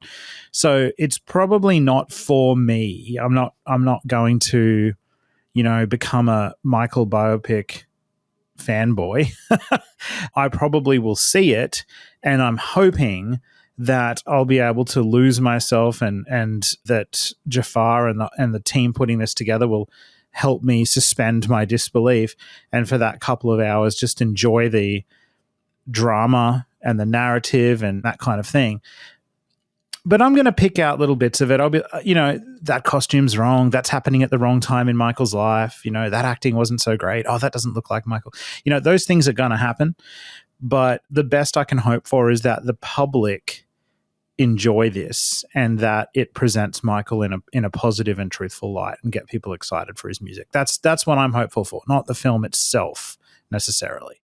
So in the past week, we have had an official release of an image of Jafar seemingly portraying Michael on the Dangerous tour. And we've also had leaked photos of Jafar in the Thriller era get-up and the Off-the-Wall era get-up. So what's been your reaction to the images that have been released? He's better than Flex Alexander. Is he better than Navi? Yes. Yeah. I mean, he's biologically related to Michael. He's got a similar build to Michael. I think that it's as good as we can hope for in terms of a portrayal of Michael. I mean, is the hair perfect in the Dangerous era looking thing? No. Is the skin tone perfect in the Thriller era stuff? No. But it's as good as we can hope for in a biopic, I think. And what it's going to come down to for me is the actor's ability to make the audience suspend our disbelief. And Jafar Jackson is not an actor. So you can watch professional actors like Cate Blanchett playing Bob Dylan, and you become completely lost in that performance because it's so masterful and so subtle. And we just don't know what Jafar's going to be like. It could be, we just don't know. He might be naturally a great actor, but we just don't know. And there's a huge risk in this because Jafar is the star of the movie. And this movie, everybody wants it to go on to become as big as the Queen movie and all of that kind of thing. But if Jafar's not believable and the acting's wooden and we're sitting there going, oh, that's a bit cringy, then there's risk associated with this. But I think in general, to answer your question, I think he looks good. He doesn't look exactly like Michael, of course, because he's not Michael. But I think it's a pretty good likeness, especially for that 80s era. Your thoughts? Yeah, I think the officially released image, I was quite startled by how good the likeness was, although there were little bits of it that were not quite right. As Karen Faye said, the hair was a bit kind of thick and bushy. The nose was not quite right, but I don't really see any way of avoiding that. In the subsequent pictures, the leaked pictures, the resemblance has not been as strong. There's been speculation that it may be sort of edited post-production, that they may be planning to do some kind of digital effects or something, who knows. Yeah. I think the thing that I don't like is the fact that all these pictures are being leaked. It might just be because I am, the Michael Jackson guy, but what happens is every time these pictures get leaked, which has happened repeatedly this week, about 6 different people text them to me. And so my phone is just buzzing all day at the moment, every day, with people going, oh, look, new pictures from the biopic, new pictures from the biopic. And it's like, I am so sick of this biopic, and they've been shooting it for about 3 days. I don't want to hear anything about it now until it comes out. I'm fed up with it. I don't really think it serves anybody for this stuff to keep. It's almost like you've seen the film now. It's like, oh, so I know that they've shot the Jehovah's Witness door knocking scene. Now I know they've shot the off the wall promo scene. I know that they've Tower shot Records is in there. Tower Records has been shot. We know that they've shot the mobbing Michael at the hotel scene. That was another thing that leaked. Now we know that they've shot Man in the Mirror from the Dangerous tour. So it's almost like we know the whole movie now. You know, if this keeps happening every day, there's going to be nothing in there that we're not expecting. There's going to be no surprises in there. So it seems detrimental. I mean, I know you can't control the public and stop them taking pictures if you're shooting something in a street. And equally, you can't stop the paparazzi from shooting pictures in the street. That's their right, and so it should be. But I'm just finding it a bit aggravating, to be honest. So whereas previously I was just like, well, I'm not really interested in the biopic because I'm sure that it's going to be all wrong and it's going to aggravate me. It's now become, I'm actually sick of the biopic. So I started out ambivalent and now I'm sick of it. This could serve us well, though. If we keep getting sick of it and we keep thinking it's not looking very good because maybe we're seeing non-professional photos being taken by somebody on their iPhone, it might lower our expectations massively, which is good, and then we'll go and see it and quite like it. I would love for it to be good, but as you know, I'm a huge James Brown fan. When the James Brown biopic came out, I went to see it at the cinema, and the fact that I was so knowledgeable about James Brown kept snapping me out of the film because things were happening. I go, well, that didn't happen. That bit's not true. That's happened in the wrong year or whatever, you know. So being very knowledgeable about the subject is to the detriment of the viewer, I think. So I just don't see any way that people like you and me are going to come out of this biopic happy with it, because it is inevitably going to contain a lot of stuff that's not true or that's factually muddled. It's also going to probably end on a massive down note, because a couple of months ago we were speculating, because we had heard that the film finishes at Wembley, and what we didn't know was whether that was Wembley bad or Wembley dangerous. We now know it's probably Wembley dangerous tour, because the photo we've seen that's come out, the still shot, appears to be Michael in the dangerous era. And we've also seen another photo on the set with Saida Garrett watching them film, I think, Man in the Mirror. So that tells me it's probably going to finish in the dangerous era. This is when Michael was hanging out with Geordie Chandler. They're not going to show Michael's eventual vindication in the mid-2000s, because the film's going to finish in 93.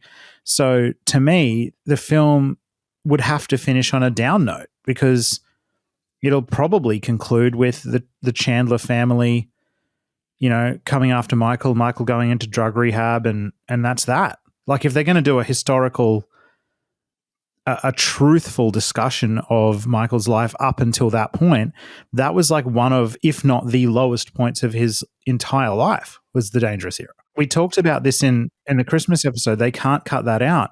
When the public think about Michael Jackson, unfortunately, they think about the two things they think about usually are, yep, amazing entertainer, one of the best musicians of all time and performers, but also possibly a pedophile. That's what regular people on the street think. They cannot finish in the dangerous era and not discuss the Chandlers.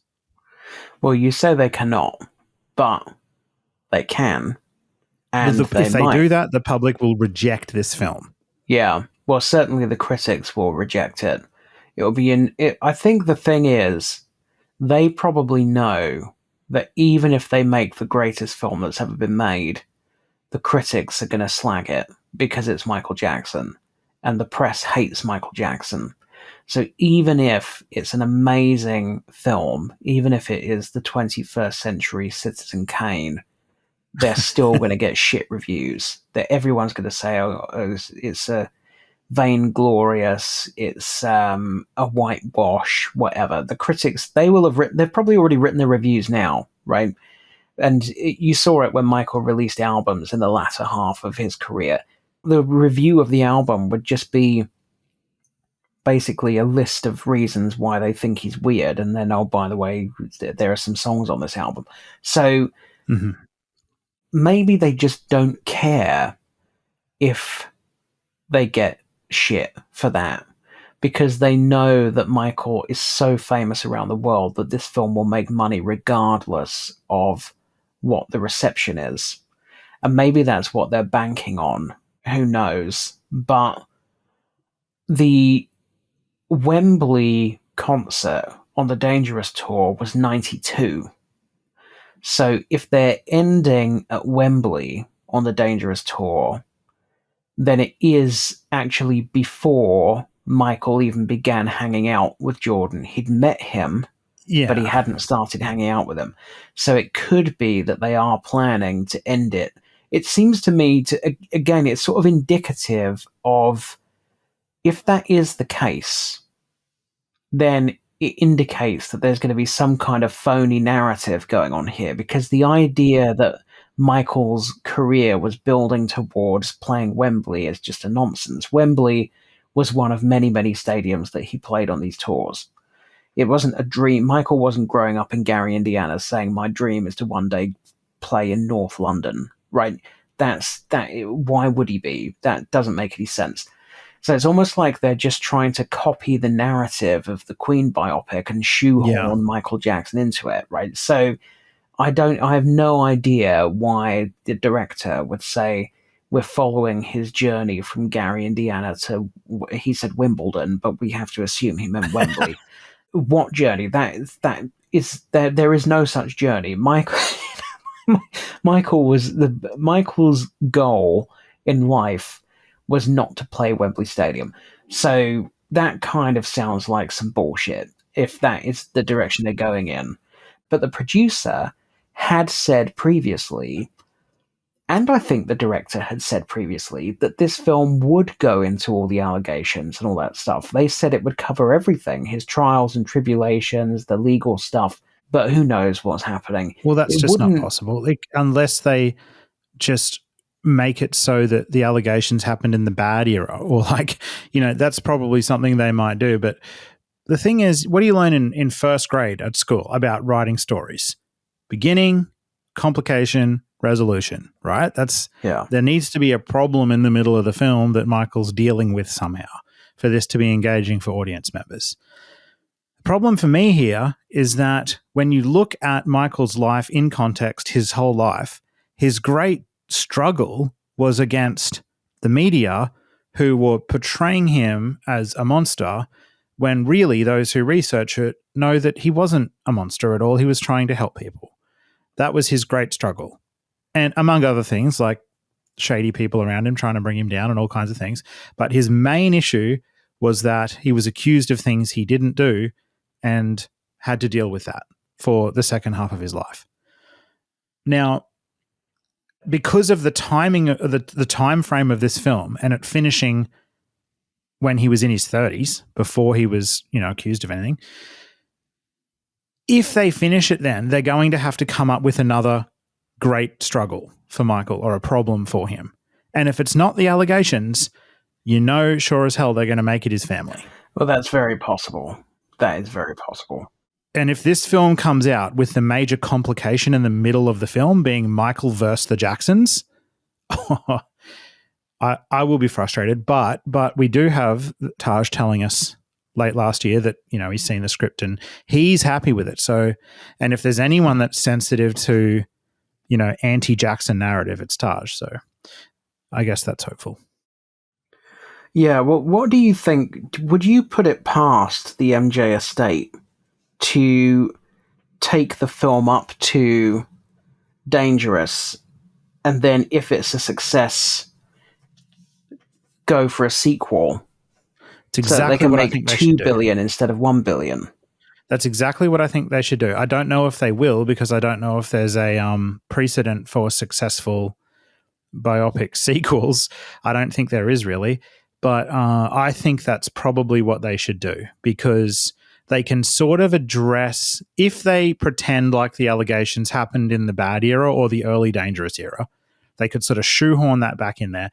They can already cover some of the other big I guess, dramatic things in Michael's adult life, like the drug addiction and the plastic surgery, and also his struggle with vitiligo. They can cover all of those things in the 80s.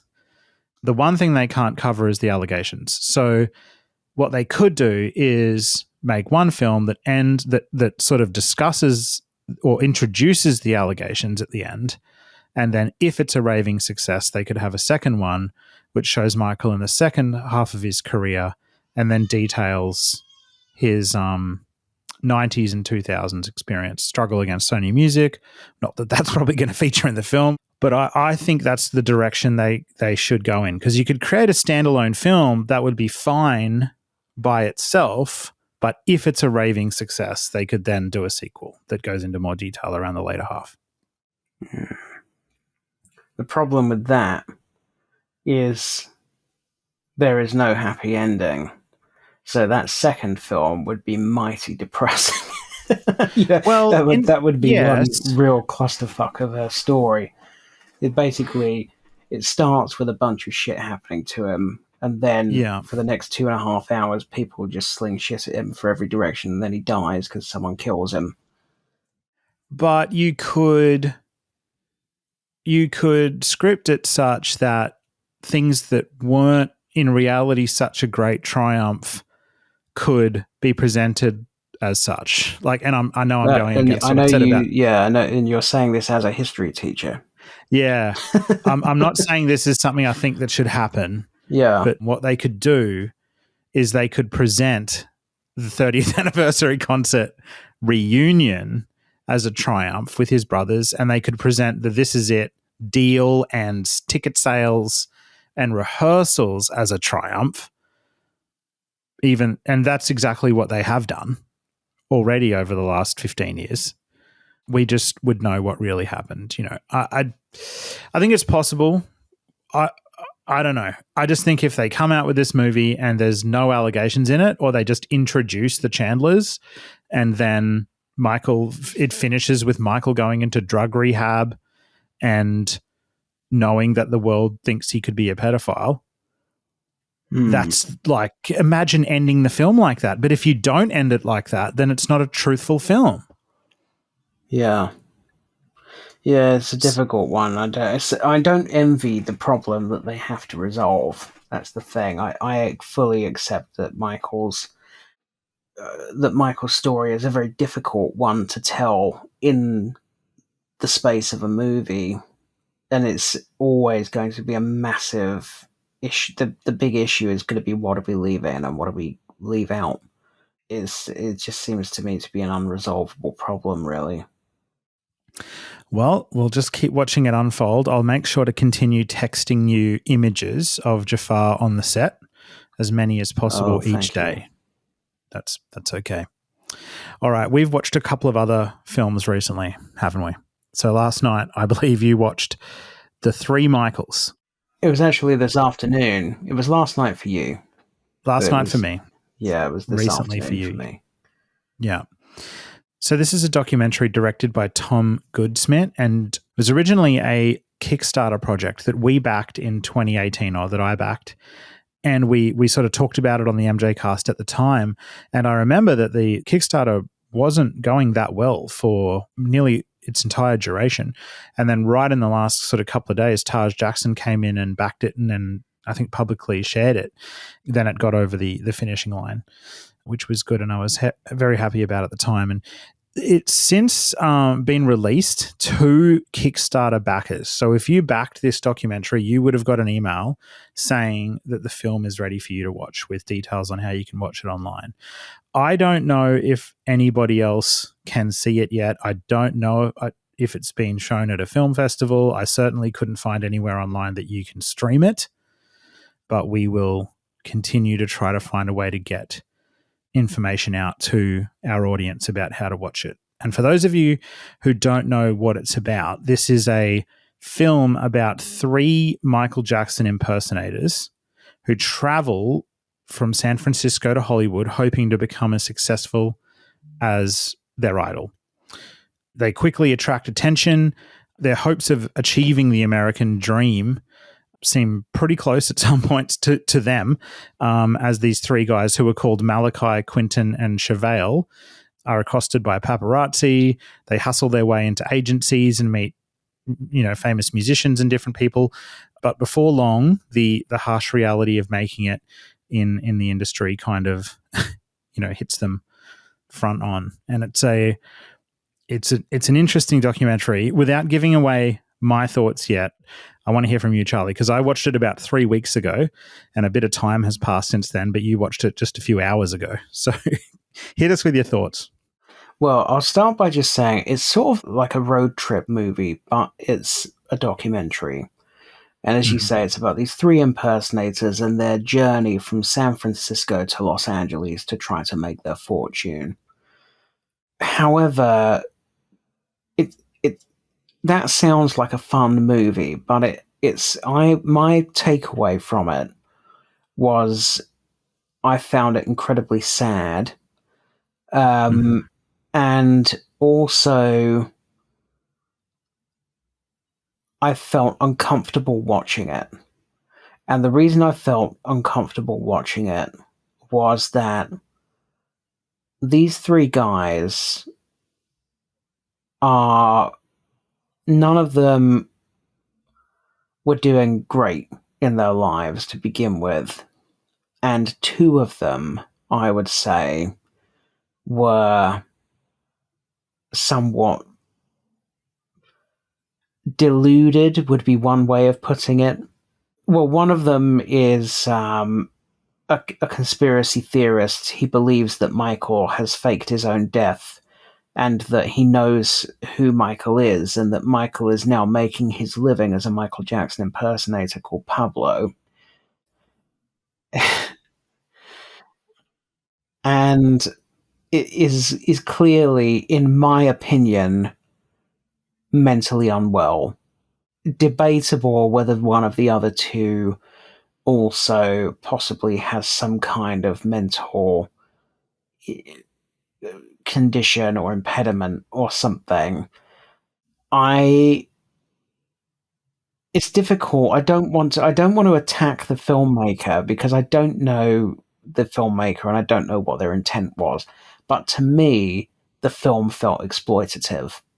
It put me in the same mindset as Martin Bashir's film about Michael. When you watch Living with Michael Jackson, and you can see that Michael is not in a good frame of mind in a lot of the film, and it's questionable whether he was capable of forming informed consent to being filmed, whether he really understood how bad what was happening in his life would look when it was filmed and released to the public.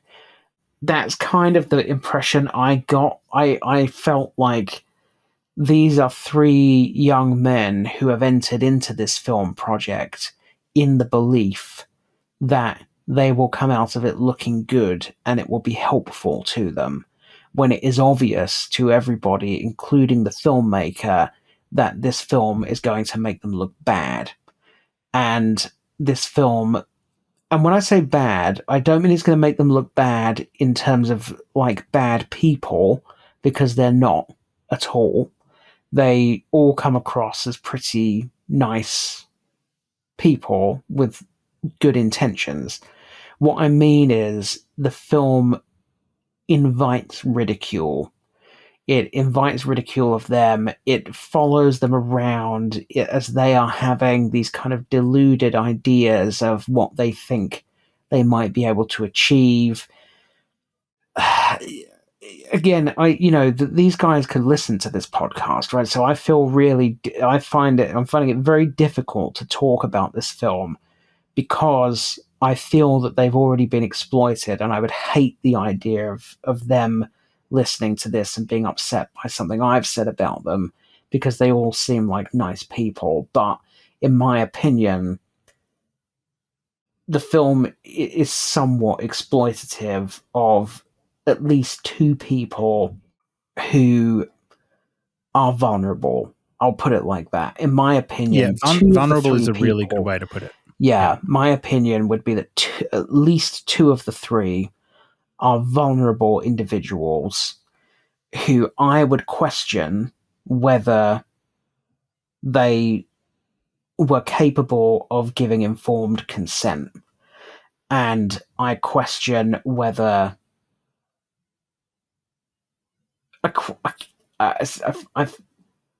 it's difficult. I question the filmmaker's motives. I'll just put it like that, and I think that's a fair thing to say if you've seen the film. There's no way that the filmmaker could not have known when he was making it that at least elements of the film were going to make these three people look ridiculous. And I think that is fine if you're punching up, but he's not punching up. He's punching down at vulnerable people. And I just felt desperately, desperately sorry for them. And I felt sorry for them that this film has been made. And I felt sorry for them that this film is going to be seen. And I kind of hope it isn't seen, because if it is, I think the impact on these three men could be devastating. That would be my takeaway. Okay, so you have this film obviously affected you a lot more than I thought it was going to. When I watched it, I also had similar feelings. Not sure I felt at the time when I was first watching it that it was exploitative, but you've made me look at it in a bit of a different way for sure. When I first watched it, I was engrossed in it. I couldn't do anything else but watch it. I didn't pause it. I didn't have a drink break. I didn't do anything like that. I was just sucked into it for the entire runtime. And it's one of those documentaries. I actually think it's a very good documentary. Even if it's exploitative, I feel like it achieves what a lot of documentaries don't, and it transports you into these lives and makes you feel very strong emotions.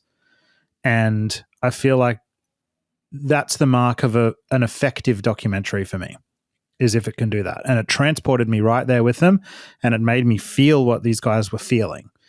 And I think the director deserves, at least for that, recognition. I was absolutely engrossed in it. What I will say is it's technically also, I think, a very good documentary. It's beautifully shot. The director of photography is Tom O'Keefe. The sound editing is incredible. It is technically, it looks and feels like a really, really great documentary. In terms of what it's about, so when I first saw the Kickstarter and was first watching the trailers and different things for it, I thought it was just going to be a fun look into what it's like to be a Michael Jackson impersonator and the sort of lengths these guys go to create a show and celebrating Michael and his music in kind of a fun, lighthearted sort of way.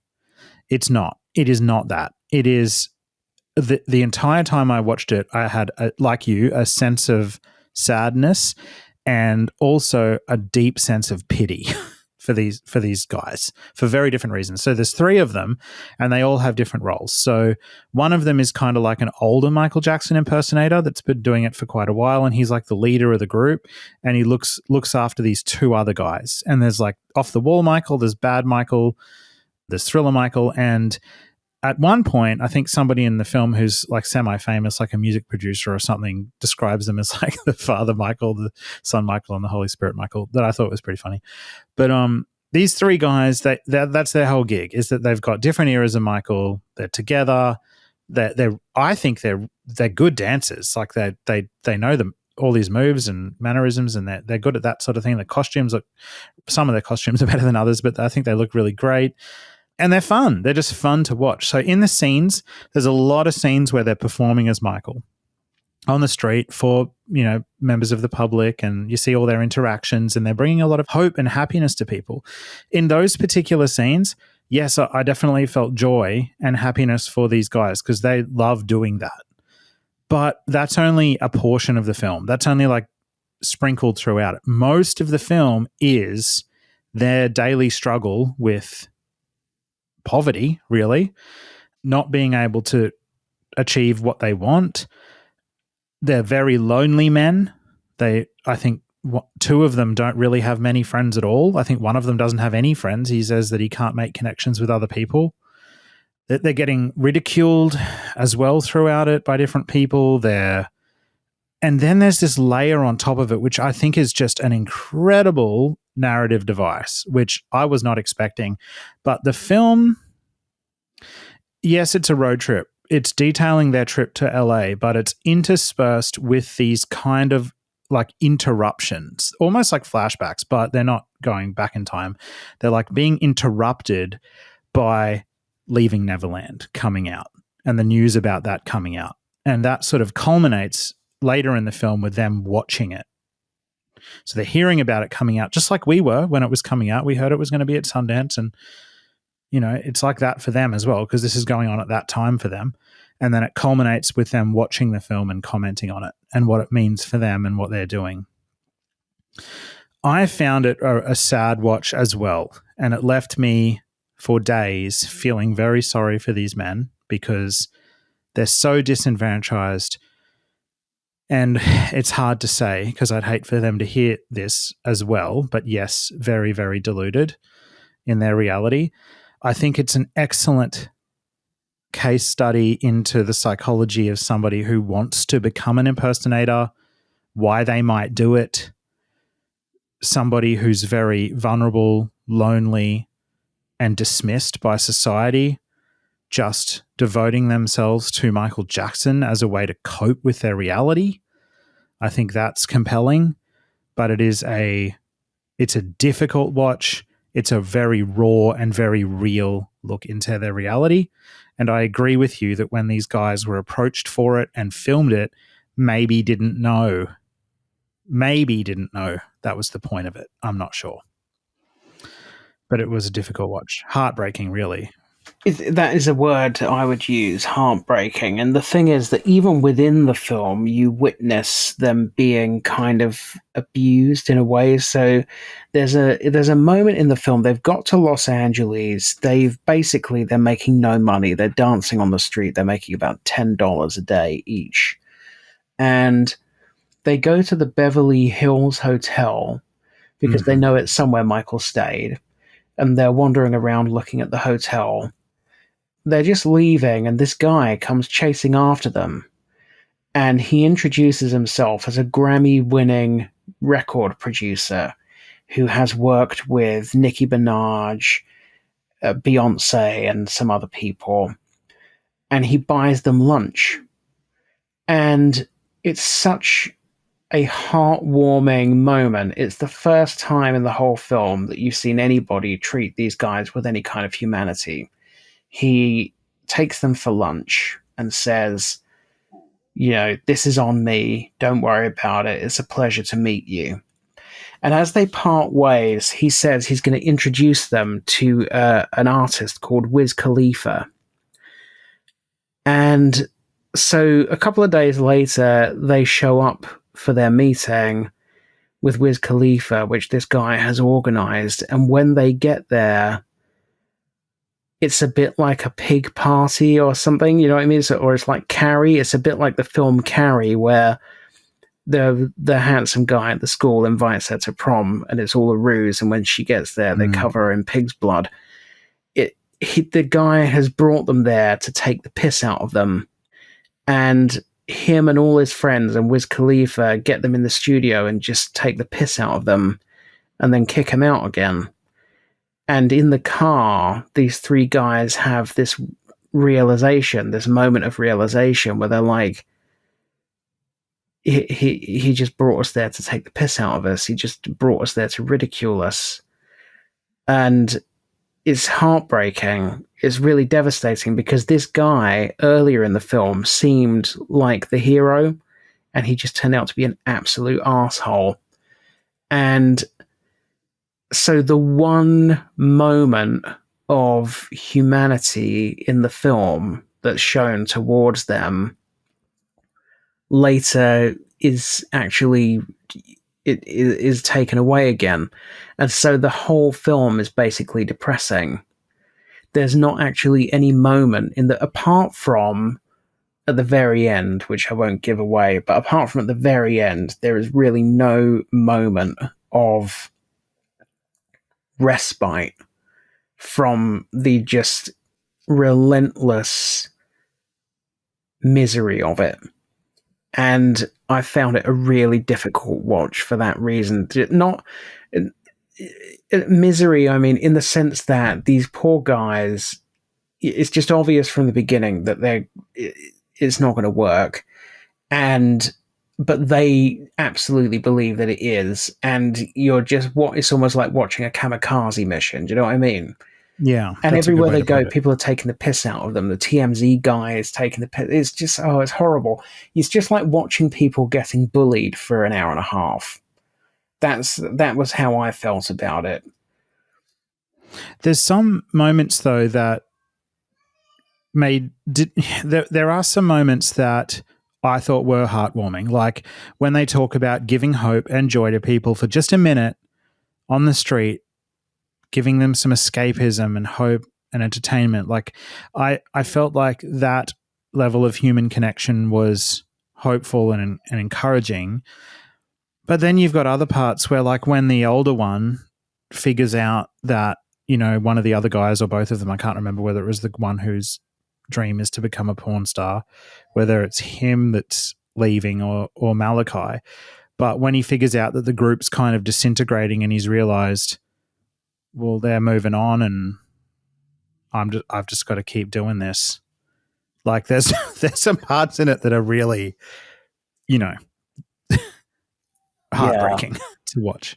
Oh, it is. It's devastating. If it was about, if I didn't feel that two of the three, in my opinion, would be classified as vulnerable, then I might have different feelings about it. But my problem with it fundamentally is that I feel like these guys were not in a position to understand what they were signing up for at the time that they signed up for it, and that they clearly believed that they were signing up for something different than they were.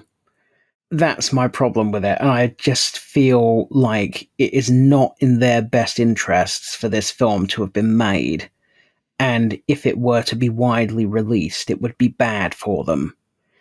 And I kind of feel bad for having seen it, and I feel even worse about the idea of lots more people seeing it. I think it's a complicated movie, just like these guys are complicated. I don't think I can definitively say the point of the director was to exploit them. I think I'm not saying that, but I cannot claim to know what the director's intent was. But what I do think is that no reasonable person could not have anticipated that sections of this film would expose them to ridicule. Do you see what I mean? He would have to be. It doesn't show these guys doing horrible things. No. I'm not saying. I'm not saying that they do anything bad in it. I'm saying that there are moments in it where they think that it's a hard one to explain. There are moments in it where they think that they are embarking on ventures which are going to be beneficial to them, which everyone watching it can see are not good, right? They've got delusions of grandeur. Yes, Yes, that would be one way of putting it. Yeah, which is a symptom of mental illness, by the way, which is why I kind of consider that they could be vulnerable, particularly when taken in tandem with other things. So, for example, the guy that is convinced that Michael Jackson is alive and that he knows who he is, that's not indicative of somebody of sound mind. So, for example, there's a moment where they get stopped in the street by TMZ. This would be one of the examples of what I'm talking about. And the guy from TMZ, who is taking the piss out of them, he is ridiculing them. He says, "Oh, I'm going to film you doing a performance. Will you do a performance for my camera?" Right? They do a performance for his camera, which no objective person could think was a good performance. But they think it's a good performance. And so as the audience, we are all in on the joke, which is these guys have just made tits out of themselves, but they're not in on the joke. They think that they've done a great performance. So that's what I'm talking about. The director of this film, as he's putting this film together, as he's sitting in the editing suite, he must know that that is embarrassing, and that if that is broadcast to people, it's going to be embarrassing for them. A bit like the old days of the X Factor, when the producers used to deliberately put shit people in front of the judges and then put those auditions on TV, exposing them to ridicule by millions of people. They think that they're great, but they're not. That could have been a private delusion, but the producers of the X Factor have turned it into a public delusion for ridicule as entertainment. That's what I mean. So the director, I'm not saying his intent when he set out to make the film was to exploit them, but what I am saying is that at some point in the process, it must have occurred to him that this film that he's making is not good for these people. Yeah. And what makes that heartbreaking is with the X Factor stuff, you don't see the backstory of those people's lives. They're just characters that have turned up that want to do something that they think they're great at, but they're not. But with this one, this is interspersed with these guys just trying to cope with the like relentless societal pressure of, finances. They don't have money. They are struggling day to day with the basic things. And it is heartbreaking to watch them struggle with life, but then also kind of fail at what they really want to do. So it is hard. It's a hard watch, and it's you got to be ready for it. It is depressing. We'll see. I'm not sure. I mean, it was made quite a number of years ago now, 5 or so years ago. When I finished watching the movie, the main thing I wanted to do was find out what these guys are up to now. It's been 5 years since this was made. So I'm just still right now insanely curious. What happened to the three Michaels? Like, where are they? What are they doing? Have they got regular jobs? Are they still impersonating Michael Jackson? Are they alive? I'm curious where their life has gone since then. Because if it does succeed, if it is shown at film festivals, people will not be watching current people. There's actually a moment where one of them says, he says to the camera, one of two things will happen to me. I will either become successful in the entertainment industry, or I'll end up in the news and dead. Do you remember that? That was extremely disturbing. Yeah. Yeah, I mean, it's a really difficult watch, and it's a very interesting moral and ethical study in filmmaking. As you know, the debate could go on for hours. I mean, I have real concerns about it personally. So I think what we'll do is we probably won't directly provide a link for people to find it and download it. But what we will do is in the show notes, link to the website for the production company. They've got a page about the film. You can't get the film through that page. I don't know if there's any possible way to get it other than if you were a Kickstarter backer, which we were at the time. Anyway, I think it was a film that will stay with me for a long time. That's for sure. Let's shift gears and talk about another documentary that is much more, shall we say, palatable and has reached quite a number of people because it's on Netflix and it's doing really well on Netflix at the moment. This is a documentary called The Greatest Night in Pop, directed by Bao Nguyen, and it tells the story of We Are the World, right from its inception all the way through to the recording and release of the song and music video as well. And this one I had a different reaction to altogether. So I think I'll start off with this one and then I want to hear your thoughts as well. So I really really enjoyed it. I'm going to give it 3.5 stars. I'll tell you what, I'll give it right off the bat rather than at the end. This is a 3.5 star documentary to me out of 5. It's almost perfect. It's like, for me, watching a sprinter that has sprinted to the finish line and tripped over 2 meters from the end, and then somebody else wins the race. Like, to me, it is almost perfect. It's much better than any other documentary I think the estate has released, because the problem that a lot of other documentaries about Michael make is that they try to deal with a very broad topic that there's lots of information about and compress it down into 90 minutes. And that's a really hard thing to do. What this one has done is taken one song, one night, one event, and then made a documentary around that, investigating the origins of it, the characters around it, the people who are performing in it, all of that kind of thing. And it allows there to be a lot of time to explore all of that. And of course, there was so much footage shot on the night, of course, of We Are the World, the recording of that song after the American Music Awards.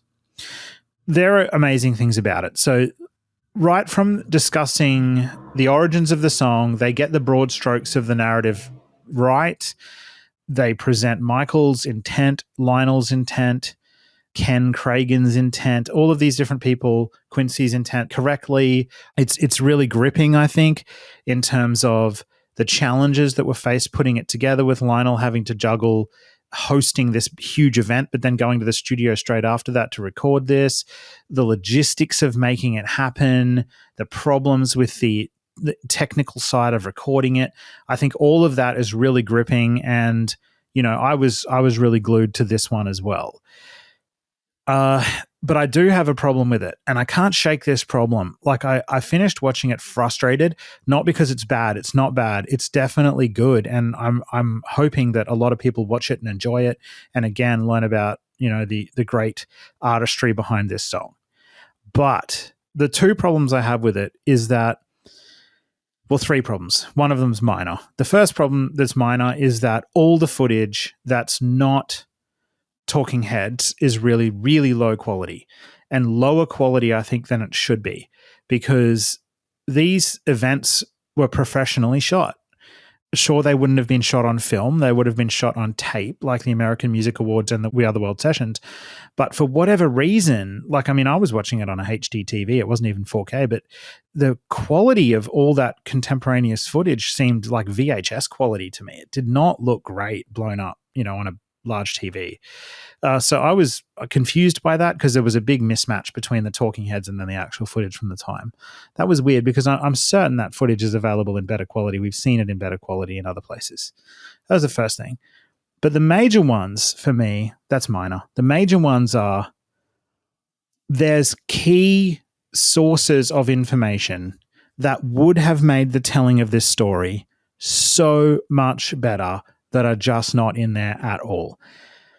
There is a half an hour section to begin the movie all about the conception and creation of this song, and they rely on people's recollections of what happened rather than going to direct information from the time. Michael Jackson gave a deposition in 1993 when he was sued, and Quincy and Lionel was sued for this song. People were alleging that it was a plagiarized, fraudulent song, and they ended up winning the case. But in that deposition, Michael spends 10 minutes exhaustively discussing the writing and creation process of the song. What did Lionel bring to him? What did he add to it? How did he create it? Who are the people he worked with to do it? It is so detailed, and it would have been perfect at the start of the film. And it's like they missed this absolute gold nugget that was just there, ready to be put in to explain it all. Instead, you've got these very broad statements about who did what that doesn't detail it at all. And because that depth isn't in there, you get a lot of other people being missed who actually worked on it. And there was a video that was put up on Instagram recently by a drummer, John Robinson, and he discusses all the people that were missed out. So you got Greg Fillinganes, Lewis Johnson, John Barnes, David Paich, Michael Boddicker, Ian Underwood, Steve Porcaro, Paulinho da Costa, Quincy's rhythm section, John Robinson himself, and Michael Amartian. These people are the people who created the song with Michael Jackson in the studio prior to it being recorded by everybody else. John Barnes, in particular, wrote the whole bridge section to the song. And these stories just get completely lost. So that really bugged me that wasn't in there. Similarly, at the end, actually, in the last section of the movie, they've got about a 5-minute section where they're talking about the impact that the song had. And they fill it up with footage of Lionel singing the song live with some of the other participants at a concert. I don't know what the concert is. And they sort of fail again to show that the song was, I think it won 4 Grammy Awards at the 1984 Grammys, including Song of the Year. And they've got Michael on stage with Lionel accepting the award for it. I don't know why that's not in there. And I know this sounds a little bit like, he's just a Michael Jackson fan. He's just annoyed that there's not more Michael Jackson stuff in it. That's really not what's going on. I understand that the song itself, the whole idea of it was for it to not be about one person, leave your ego at the door. The song and the documentary is meant to be about all of the people that worked on it together. But Michael wrote the song with John Barnes. It's a Michael Jackson song. Lionel brought 2 bars of music to the song. The 2 opening bars are from Lionel. Every single other thing on it are from Michael and his team. And yes, Michael's voice is included in it, so I can't go as far as saying that they sidelined Michael's voice. They do have an interview of him discussing the song, but the interview they've chosen is very vague, and Michael's vaguely discussing the song.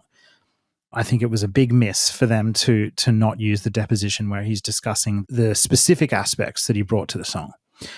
For that reason, I kind of felt like Michael was, I do think he was sidelined a little bit in the documentary in favor of the talking heads that they secured. So I feel like this documentary is really crafted around the people they could secure, like Sheila E. and Cyndi Lauper. So they got these talking heads, and then they've built the narrative a little bit more around them rather than the people that created the song and what it was all about. In saying that, once we get into the second half of the documentary, it sets out to just document what happened on that one night, the recording night, and I think it does that really well. It goes for quite a long time, but they do capture what happened on that night really, really well, which I understand is the main purpose, I guess, of the documentary, to capture that night, which is done really well. So I don't know if I've explained that well enough, Charlie, but I think it's really good. I'm excited that heaps of people are excited about it. I'm excited that it's doing well on Netflix, but as a history buff and Michael Jackson buff, I think it missed the mark slightly with detailing the origins of the song and how it was created. Yeah, I would agree with that. I think you're right in the sense that they have interviewed who they've interviewed, and they've built the story around the people that they've interviewed. And Lionel is the half of the songwriting team that's been interviewed, and he discusses the writing of the song in a way that is vague. He doesn't suggest that he wrote the whole thing or anything like that. It's not like they're attributing things to him that he may not have done, but I feel that the extent to which Michael did write the song is not properly conveyed. And of course, as you say, there is absolutely no mention of John Barnes. And in a sense, nobody knows who John Barnes is, so maybe they would have thought that was a diversion. And they also can't interview him because he's dead. But nonetheless, it means that the story is not entirely accurate. I was really enjoying it up to the point where they actually got into the studio. And then for me, it became, firstly, there were things that were frustrating. So, for example, there's an interview with some guy who's saying, I was in the studio erecting the lights when Michael Jackson was recording his vocal, and his voice was extraordinary. But then the clips that they choose of Michael recording his vocal are actually not the clips that I would choose if I was trying to demonstrate how extraordinary his vocal was. Absolutely. And they also keep sort of cutting up. So frustratingly, the guy is talking about Michael's amazing vocal, and they keep showing clips of him singing like 3 words and then going, and then stopping and stuff. And it's like, why just show some footage of him actually singing? It's really frustrating. It's like, why would you do that? Little editorial choices like that, which are just a bit annoying. But also, for me, the section in the studio recording the song is too exhaustive. It goes on way too long. It naturally becomes incredibly repetitive because it's them all singing the same song over and over and over again. Yeah. So that gets tiresome. And there's also things that they do which exacerbate that problem. So, for example, they show you the group singing the chorus so many times. And it's like, I really do not need to see them singing the chorus like 8 different times. You could have showed me 1 or 2.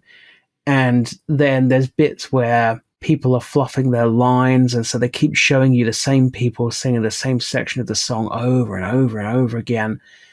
And to me, it began to feel very claustrophobic. It was like, please, I felt like I was one of those artists trapped in the studio. I was like, please let me out. Please, I just need to get out of here now. I'm so sick of being in this room listening to the same people singing the same sentences over and over again. It became so repetitive. I don't know whether they only had access to a tiny amount of footage or something, but I noticed they actually started repeating footage of Michael. So there's certain clips of Michael that get played more than once. It's like, why, why? I couldn't figure that out either. And I think it might have been either there was restrictions on them as filmmakers. They did have authority to play Michael's music. I noticed Wanna Be Startin' Something was at the start of the film. So they must have got permission to do that. But whenever they showed Michael, there was only very, very, very brief, like 4-second sort of clips of him. And even though they were somewhat frequent, they were very short. So it's either that they were given some kind of restriction or they were intentionally trying to make him look like just one of the gang rather than one of the key architects of it. And I get the sense that it might be the latter. And maybe they did it with noble intentions. Maybe they were trying to follow that Quincy Jones directive of leave your ego at the door. Let's not make this all about Michael, which I do actually respect to some degree. But you can't hide the fact that Michael wrote the song. He stayed long after everybody had left and recorded, beyond that, the point they'd already stayed there all night. Those things are just sort of not explored.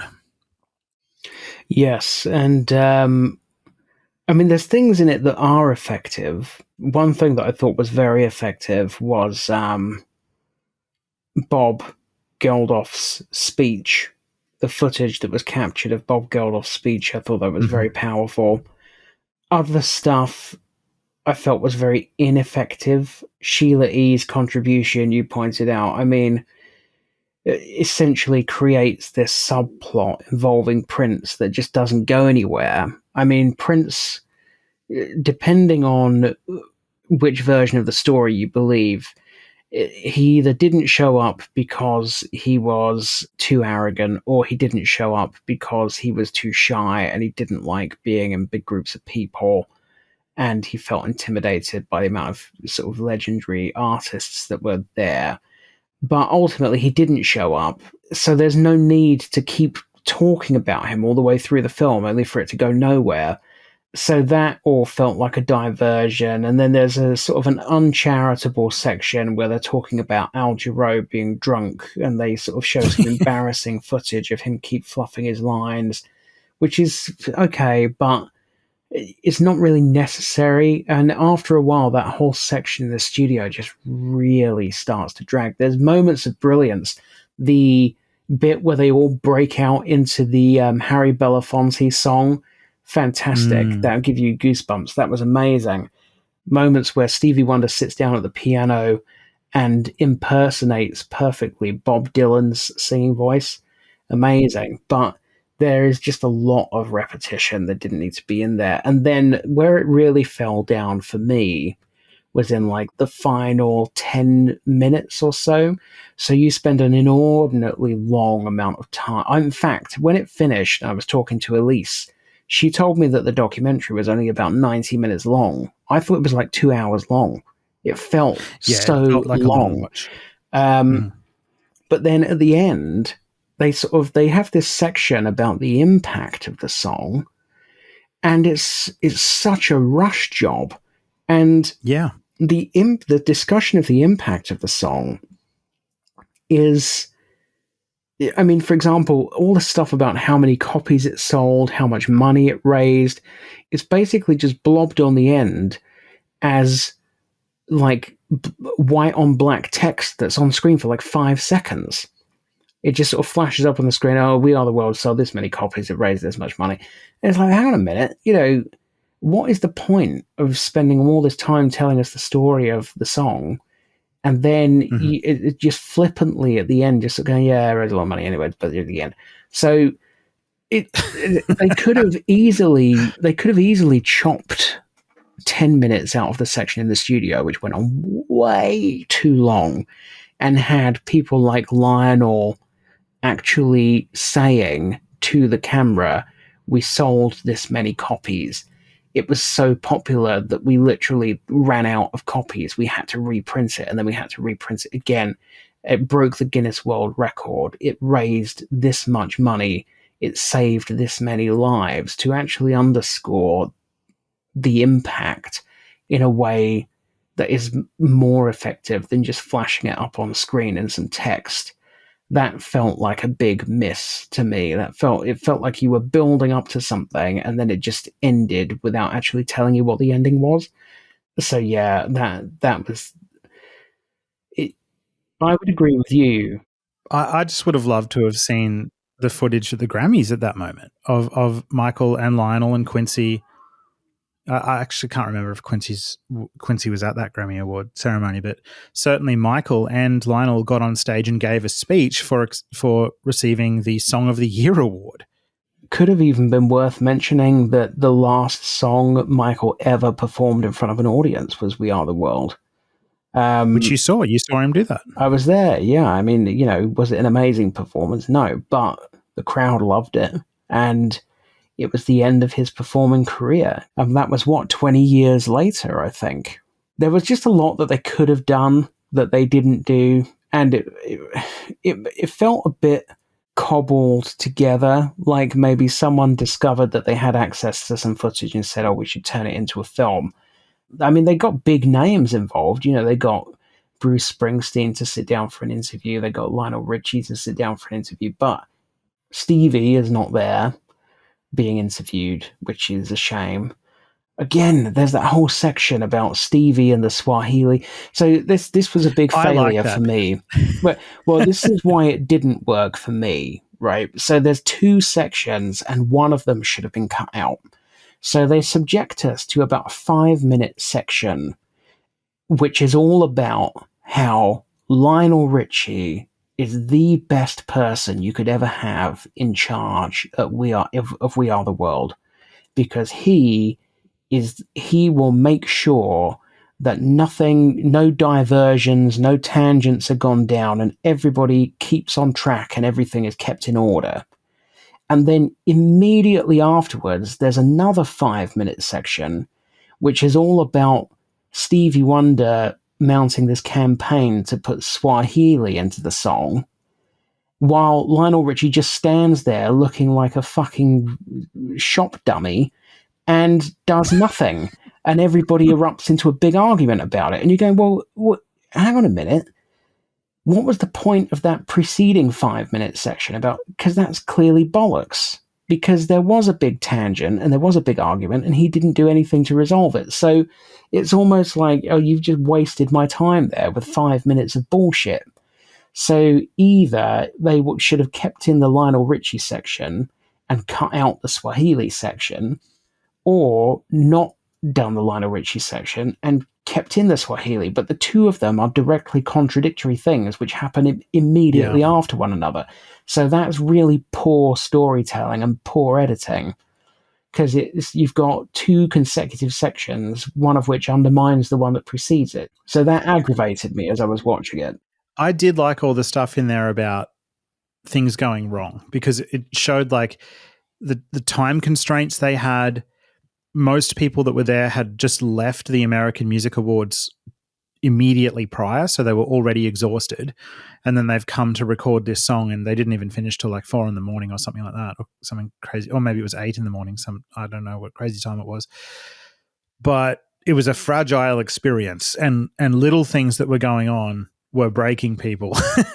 So the heat from the lights, the arguments, like you said, Stevie had this idea, we should make this sound more cultural, let's put some Swahili in there. And then I loved all that. I loved like people's own desires coming out, and the tension that came from that. I enjoyed those moments quite a lot. But like you say, it was cobbled together with the talking heads.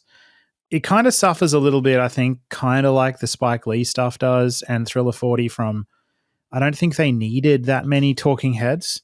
They definitely could have told the story just as well or better from interviews previous.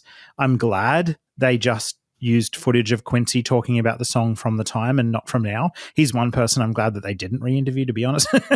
But there's a moment in the film that I really love, because Bob Dylan, oh my God, he's hilarious to watch in this, because he's just like the biggest fish out of water of all time. Like, he's a folk singer and he's surrounded by these incredible black R&B soul singers, funk singers. It's Ray Charles, Stevie Wonder. He's standing in between all of them, and he's such a different artist to them. And he's obviously extremely uncomfortable during this whole process, because he knows that his voice is probably not as suited to singing the choruses like they are. And there's a moment when Quincy comes over and tries to console him and coaches him really, and brings him on board into the song in his own way. And it shows, I think it's a rare glimpse. We don't see this very often, even though we know it's true, we don't see it. It's a demonstration of how great a producer Quincy is in being able to work with individual artists and encourage them to do something they don't even believe they can do. I loved that moment. I agree with you about there being, I think the problem with the talking heads was a lot of the people are now dead. So they were interviewing people out of necessity in a way.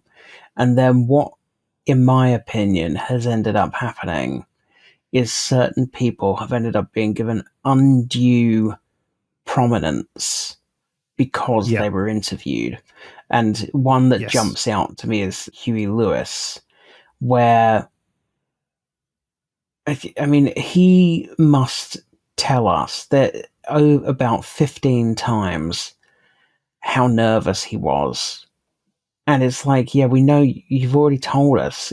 They just keep pushing this narrative about trying to big up his part in a way, trying to over-egg it. And in my opinion, they've only done it because he's being interviewed, and therefore they had him on tape talking about it. But it's such a nothing, his part. He sings half a line of the song or something, and the amount of airtime that he gets is just ridiculous. The way they try and confect it into this sort of drama is just totally undue. It just sort of reeks of trying to make a story out of something that really is not worth mentioning.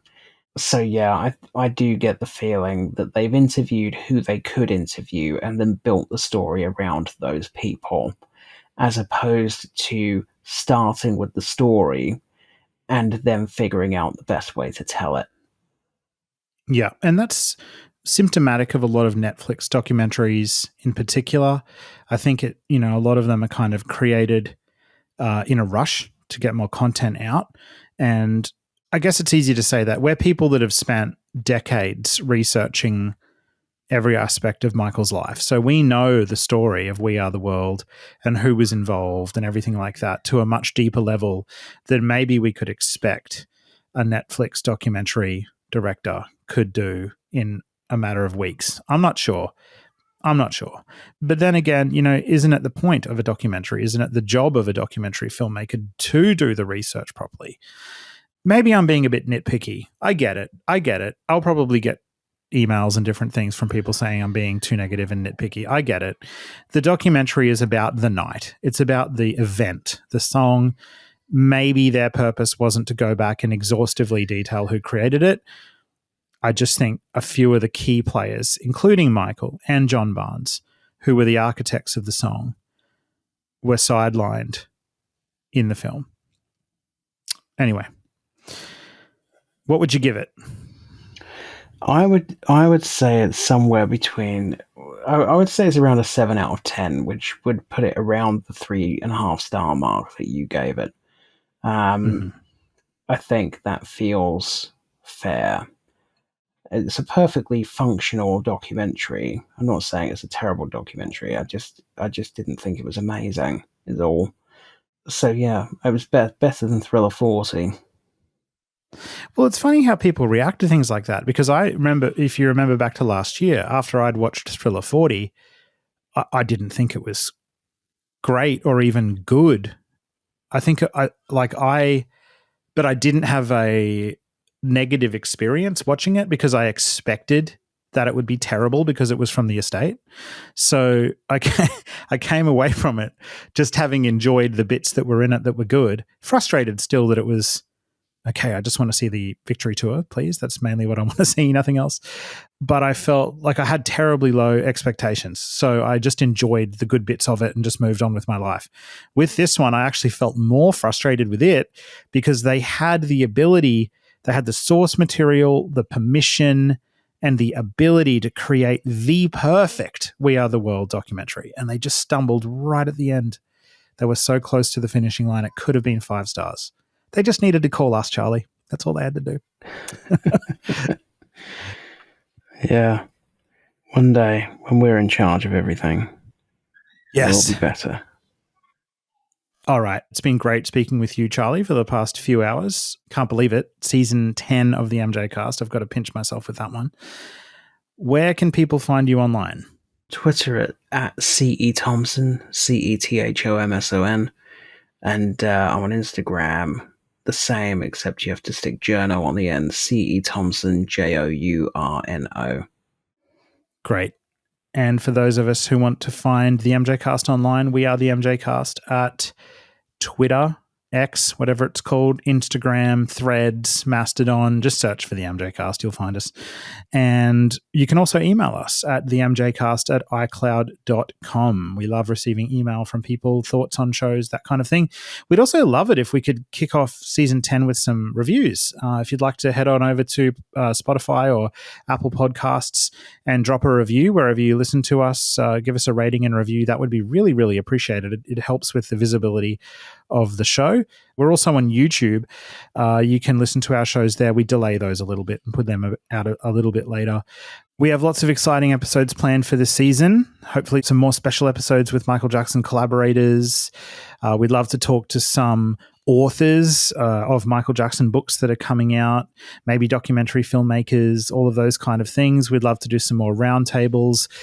We've got an exciting year ahead with 2024 covering the Michael biopic as well as it gets filmed ready for its release next year.